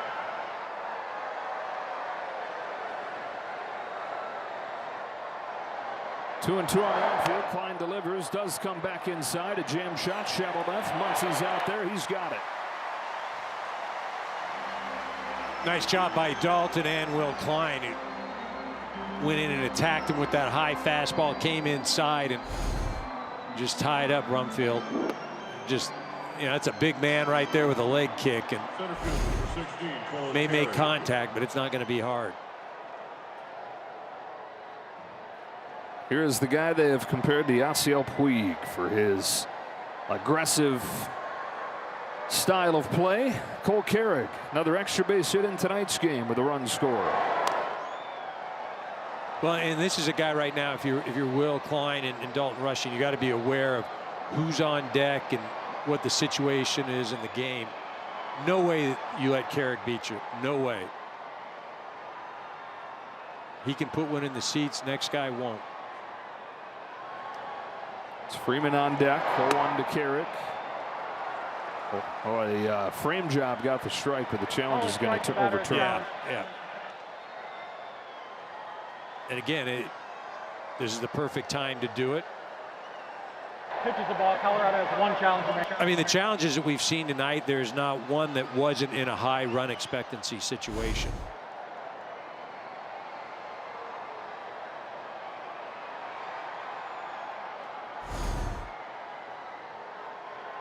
So 1 ball, 1 strike. Here comes Klein. Fastball in there for a strike, and it's 1-2. It's a great pitch right there, right on the edge there. And you got to go soft away here. Karros at first, 1 out. Klein's 1-2 pitch in the dirt. Good stop by Rushing. Count evens 2-2.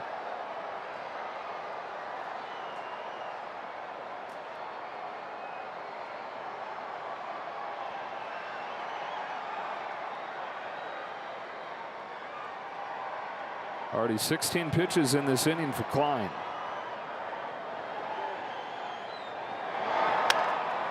Carrick to right. That's a 2-strike hit, and the tying run is aboard in the 8th.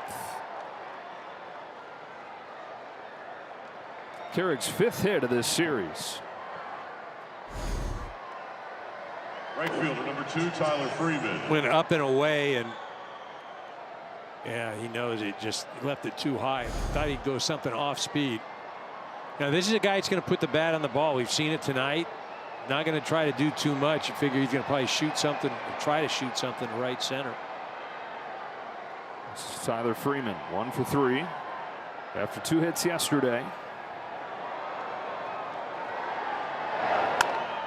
Ground ball up the middle, gets by Rojas into shallow center field. Karros is coming in to score. Carrick to third. It's 3-2. Could have been a double play to end the inning. Instead, a run is in.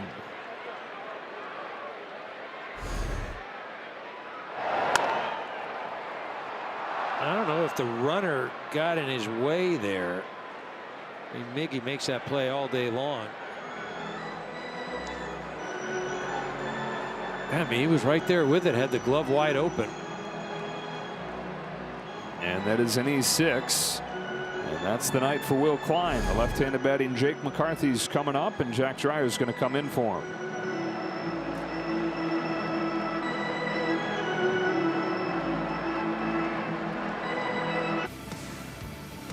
Back-to-back world champion Dodger baseball on Sportsnet LA. Brought to you by your local Kia dealers. Visit Kia.com to discover movement that inspires.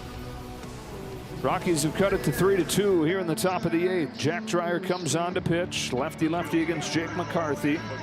Dreyer got hit really hard coming out for the injury in June. So far in the month of July, 6 games, no runs. That goes back towards the end of June, but much better stretch after the rough beginning to the month. You got to watch a bunt here. Yeah, I was just going to say it. Up along third, going for the tying run. Muncy has no play, goes to first, and it's tied at 3. Now to third, throw gets by. No. And into the dugout. No. And the Rockies take the lead. Tyler Freeman comes in to score on a ball that's thrown past third. There was nobody at home at third, and so Rojas tried to make the catch on the move. Couldn't haul it in. And the Rockies do the same thing just 1 inning earlier tonight. Yeah, you knew the bunt was coming. That was so this is where he got into trouble right here. Is there wasn't anybody covering third, and that's probably Jack Dreyer, or the minute that he doesn't make that play, but he's got to be aware of that prior. Maybe Miggy is supposed to be there. There's not going to be a play at second. Yeah. Yep. Tovar to third, Muncy. And that's the inning. But the Rockies with 3 in the 8th, one night after they scored 3 in the 9th.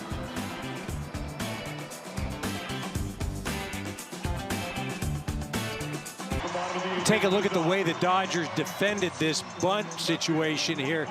Now, right now, there is no play at second base. So either the pitcher has to go to third, or Miggy Rowe can start going to third base. Now, it's not until he realizes that nobody's at third, the runner's heading around second, and Miggy Rowe says, uh-oh, I got to get to third. It's just, that's a baseball awareness thing right there. And again, there's no play at second, so Miggy Rowe doesn't have to be at second. And you always want to say, I'm taking the onus. I'm not leaving defense up to a pitcher. And so the same element of the Dodgers game that we praise almost every night came into this game praising the defense. Lets him down right there with 2 errors in the 8th inning. They aid the Rockies in taking the lead. Edman with a hot shot to second. Castro's got it on the fly, 1 away. But I mean, it's just not going the Dodgers' way. They're hitting the heck out of the ball. The Rockies are getting some seeing eye things. Guys aren't making plays. But remember, Miggy Rowe made a play last night. That relay, he saved the game. But you do all of this, you go back to the leadoff walk in the 8th. It just can't happen. Well, Tucker, who came in hitting above 400 over his last 10 games, is 0 for 3 tonight.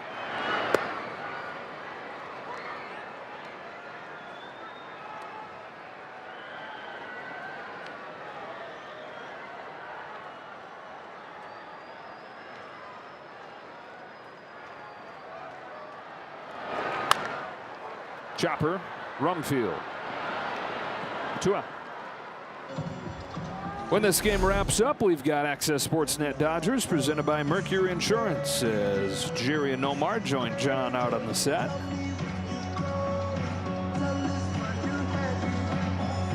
Catcher, number 68. Now, the defensive mishaps and a lot of missed opportunities in this game. The Dodgers just 1 for 8 with runners in scoring position.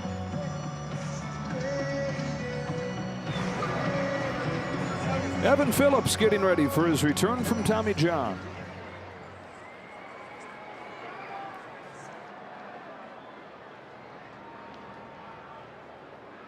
Rushing. I see Josh Bard, not the only catcher out there. Will Smith, right? Watching that. Good to see Will. I think just there's some camaraderie, and you want to see Evan. He's back, right? That's such a big part of this ball club.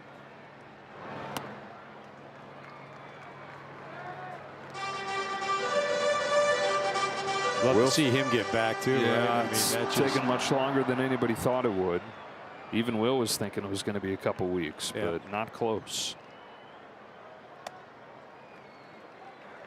Certainly not going to be prior to the All-Star break like they figured was a safe bet at first, and probably not going to be soon after it.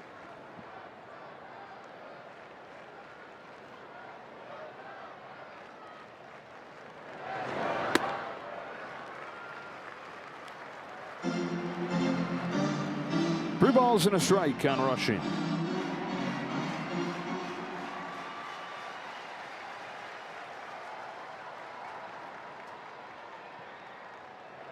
Mejia deals, Rushing fouls it off. Well, regardless of what happens, Shohei's going to be at the plate. Getting another pop.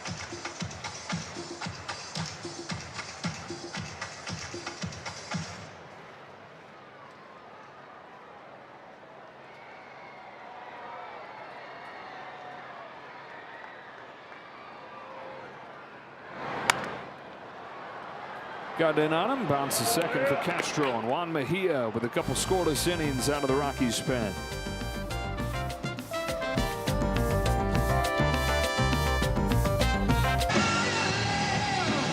To the ninth inning we go, and what's got to be coursing through that guy's veins right now? Evan Phillips, his first time on a major league mound in more than a year. Yeah, really good to see him back in just that journey of the rehab, pitching down in Arizona. It just seems like it's so far away, and he's finally arrived at such a big impact with this ball club. One of the best relievers in the National League since coming to the Dodgers in 2021 from Tampa Bay. 2.22 ERA in his 5 seasons with the team.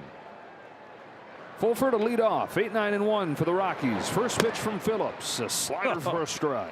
Welcome back. He was very good in his rehabs. Don't always put a ton of stock in those numbers, but all the reports were positive. And for whatever the numbers are worth, a 1.80 ERA, more than a strikeout per inning. Back-to-back sweepers. This one just misses. Oh, but a challenge. Rushing saying, "I'll help you out, buddy. It's your first time back."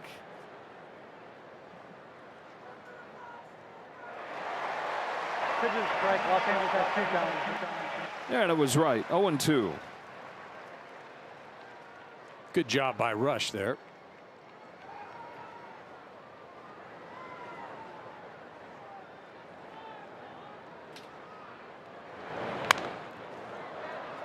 Three straight sweepers from Phillips.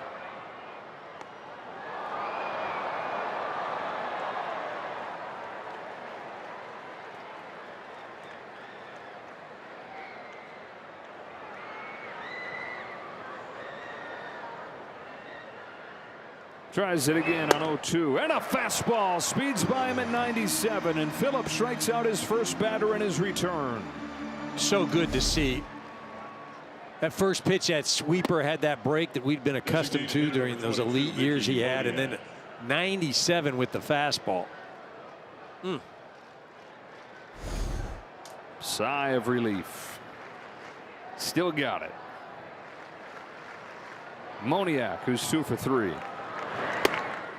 Strike one, and down to Kirsten. Thanks, Joe. Yesterday, we got to catch up with Evan Phillips once he was activated off the IL, and he admitted that he had some nerves. He was really grateful. He was able before he began his rehab assignment. He had a live BP here at Dodger Stadium, so he said that felt good, just getting back into a big league stadium and getting off of a big league mound. But when he looked at his rehab assignment, he said he kind of broke it into 2 halves. The first half was more of just getting his feel back, being able to do an up-down, getting built up.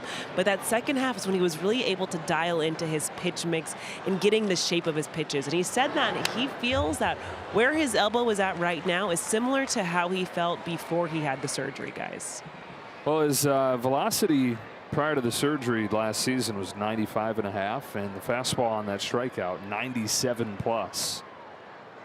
Well, no doubt a rebuilt elbow, but also a lot of adrenaline and just excitement to be back on the mound here at Dodger Stadium. Ahead of Moniak, 1-2. Phillips comes back home. Moniak fouls it off. For the Dodgers in the bottom of the 9th inning, they've got 8-9-1 coming up. That's Freeland, Rojas, and Ohtani.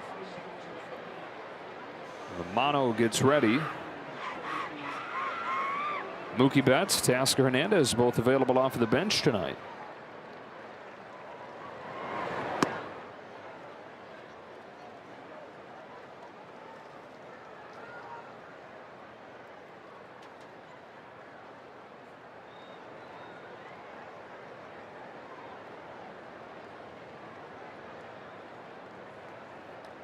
2-2.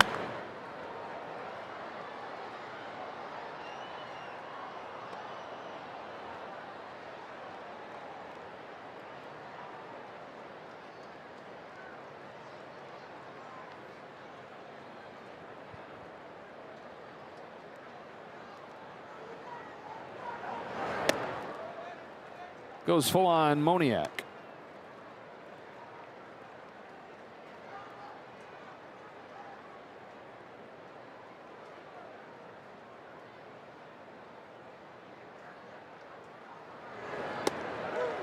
On the outside corner to get him. Back-to-back Ks to start his time back. Evan Phillips living on those lines right there. Not anything that Moniak can do. And Dalton does a nice job of presenting that pitch.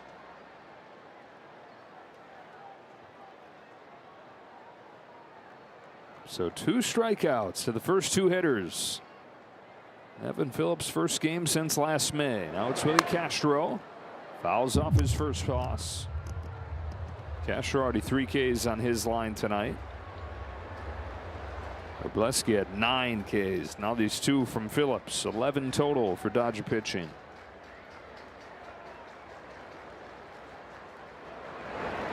Tonight we're keeping the ball out of play has been good, because when it's been in play, it's been their worst defensive game of the year. This is only their 3rd multi-air game of the season, and that last inning was their first multi-air inning of the year. Fly to shallow left field. On comes Tommy Edman, and he's not going to get there. 2-out hit for Castro.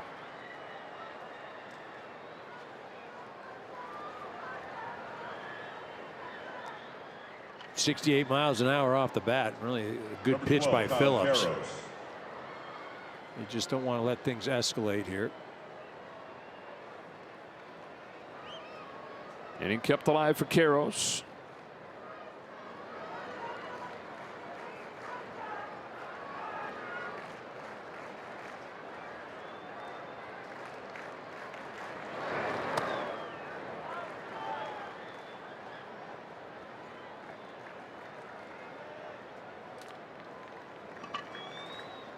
Series will wrap up tomorrow night. Ryan Feltner for the Rockies. He's been really good.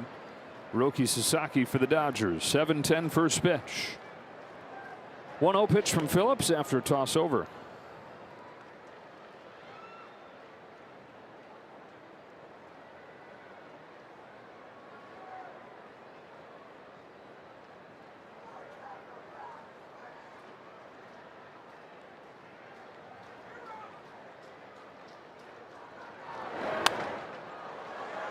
Pop up. Right side of the diamond. There's Rushing. Fasten those seatbelts. To the bottom of the 9th we go after Evan Phillips puts up a 0 in his first inning back from Tommy John.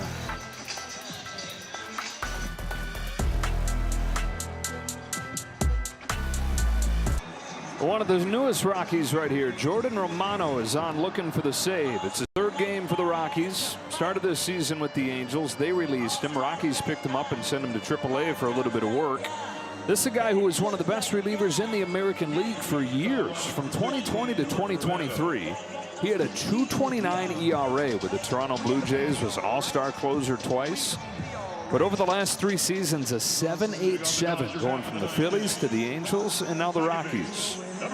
Yeah, a lot of breaking balls the other day to close out a game against the Giants. The one thing he does have, though, is experience, and that's something that outshines anybody else in that bullpen right now. It's Freeland to lead off, and then Tasker Hernandez looks like he's going to bat for Miguel Rojas. After that, it'll be top of the order and Shohei Ohtani.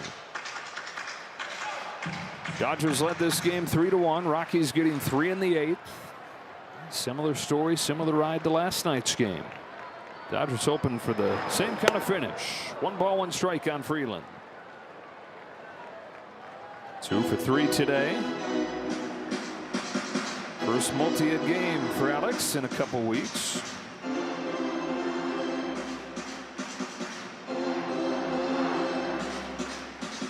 As frustrated as we've seen Dave Roberts all year tonight. That 8th inning, first multi-air inning of the year. Romano's 1-1.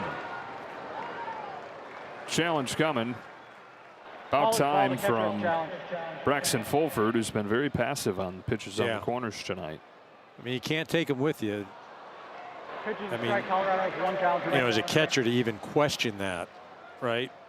I mean, that's almost all strike zone there.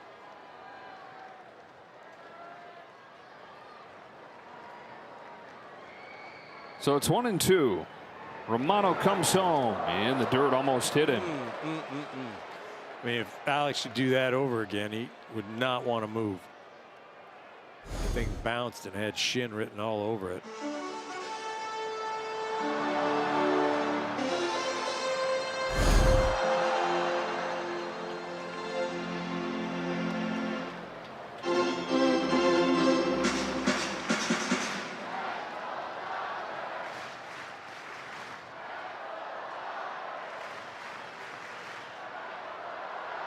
Two.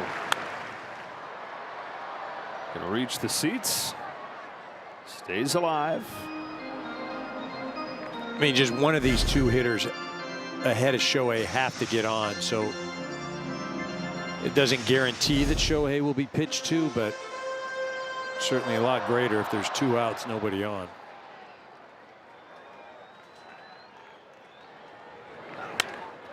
Pokes a base hit the other way to start the 9th.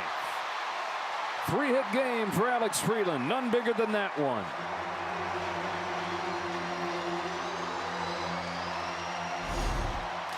I mean, he's had 2 big hits tonight. The other one was an RBI single. This one just huge right there. Shouldn't say RBI single, but continued the inning. And it is Teoscar Hernandez up there as the pinch hitter.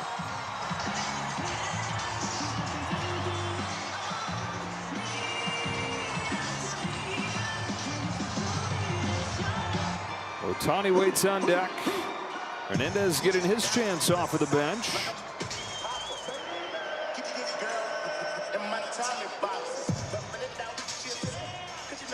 Started yesterday, went 1 for 5. Just got to get Romano. He's got to be up in the zone. You want to stay off the ground here. The last thing you want, obviously, is a double play. You've got to let Shohei hit with somebody on. Force them to pitch to him. That's why I say you're just looking for something up, out, over the plate.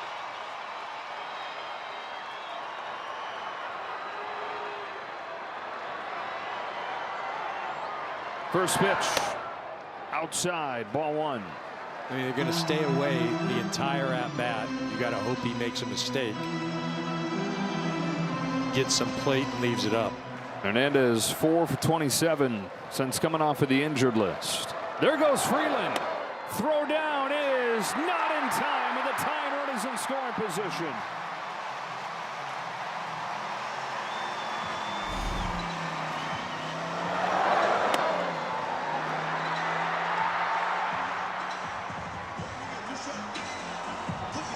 Only the 3rd of his career.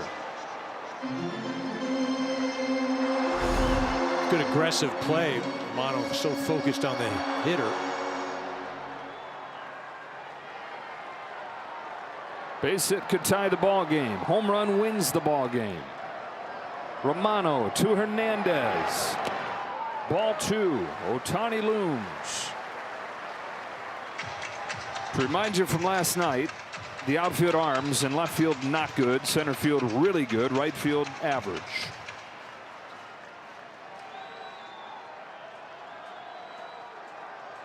Carrick had a throw last night over 100 miles per hour from center. 2-1. Ball 3. See, Romano's just reaching back, trying to throw as hard as he can, and as hard as he can is 92, 93. Your Teo, you're not worried about a fastball at all. It's not going to beat you. You've got to be taken all the way here. Or no, 3-1. You've got a shot.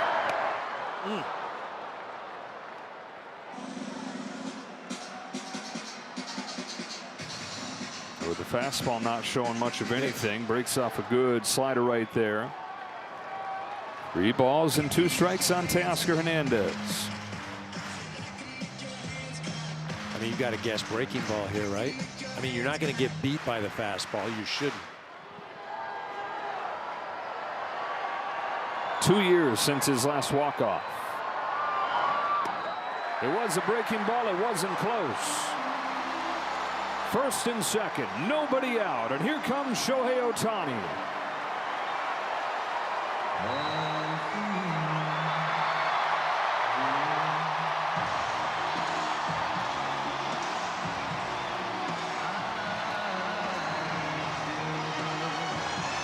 Well, you buy a ticket, come to the game, you hope you're going to see something special. You watch Ohtani hit his 300th career home run to start the game, and now you stand up wondering if you're about to watch him end the game.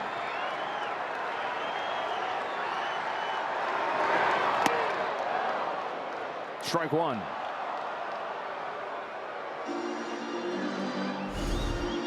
I mean, I look at this and the stuff. Romano doesn't have anything that's going to beat Shohei. The only thing that he's got is maybe Shohei's aggressive, but this is a great matchup for Shohei right here. Tying run at second, Freeland. Winning run at first, Call. Pinch running for Hernandez. 0-1-2. Ohtani is fouled back, and it's 0-2. Wow, he threw him a fastball in the strike zone and lived to tell about it. And that's 94. I mean, that's as hard as he can throw. And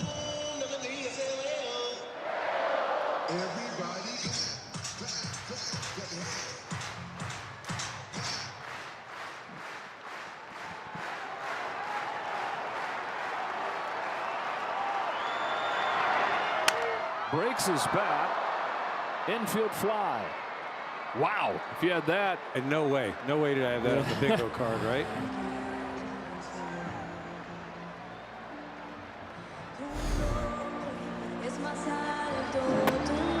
I mean, the location, good spot for Romano, but again, at 94-mile-an-hour fastball.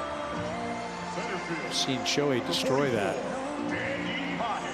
So now it's Pages. Dodgers down a run, down to their last 2 outs.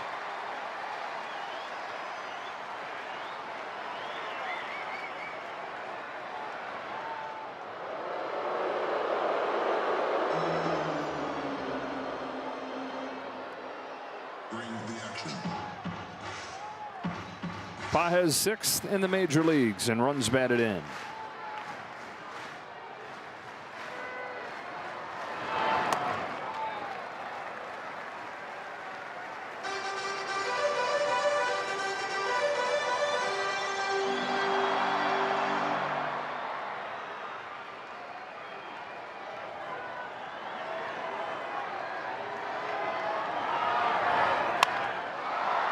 In the air to right. Freeman, 2 gone. Dodgers at first and second, nobody out, top of the order. Ohtani and Pages, a couple of all-stars go down quietly. And a third all-star will give it a shot with the Dodgers down to their last out.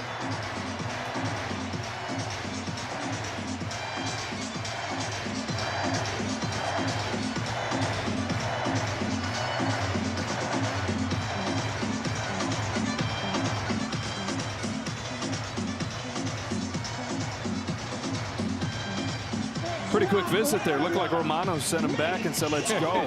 Yeah, right. I've been doing this a long time, he says. You ever seen the All-Star game, kid? I pitched in that twice. Freeman's got 2 hits in this ball game. He's got 8 walk-off home runs in his career. 2 on, 2 out. 9th inning. Freeman. Challenge from Fulford, and I think he's going to win it. Challenge. Well, he's being aggressive with him, and again, you can't take him with you. It's a great spot to call one, and he gets it. Pitches a strike. Colorado's 1 challenge. I mean, and on the converse, the Dodgers have 2 left. And if there's anything even remotely close, Freddie's going to be tapping that hat. Jordan Romano trying to pull a magic escape act right here. Freeland at second, the tying run. Called at first, the winning run. 0-1 pitch. Challenges again, and he's going to make it strike 2 on 2 challenges. Again, you have to use them, and it's Pitch is a strike. Colorado has 1 challenge. I mean, I will say that the Rockies all evening long have used them in the right spots as far as run expectancy. So now down to their last strike.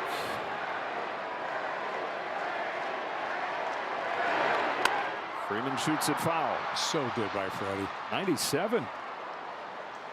Tell me the adrenaline isn't there. Woo.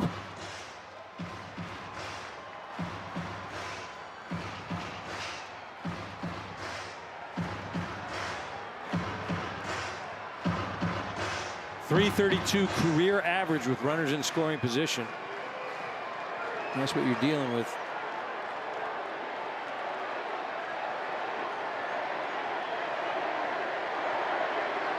Another 0-2 pitch.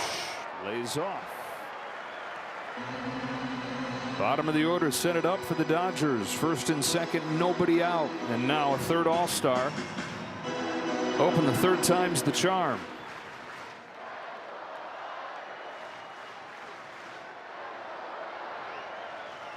Two on, two out. 1-2. Stays alive again. I mean, that's what makes him so difficult to pitch against. He covered the fastball up out of the zone. He fouls it off. That's a slider right there. Covers it, fouls it off. Stays around long enough to wait for the pitcher to make a mistake.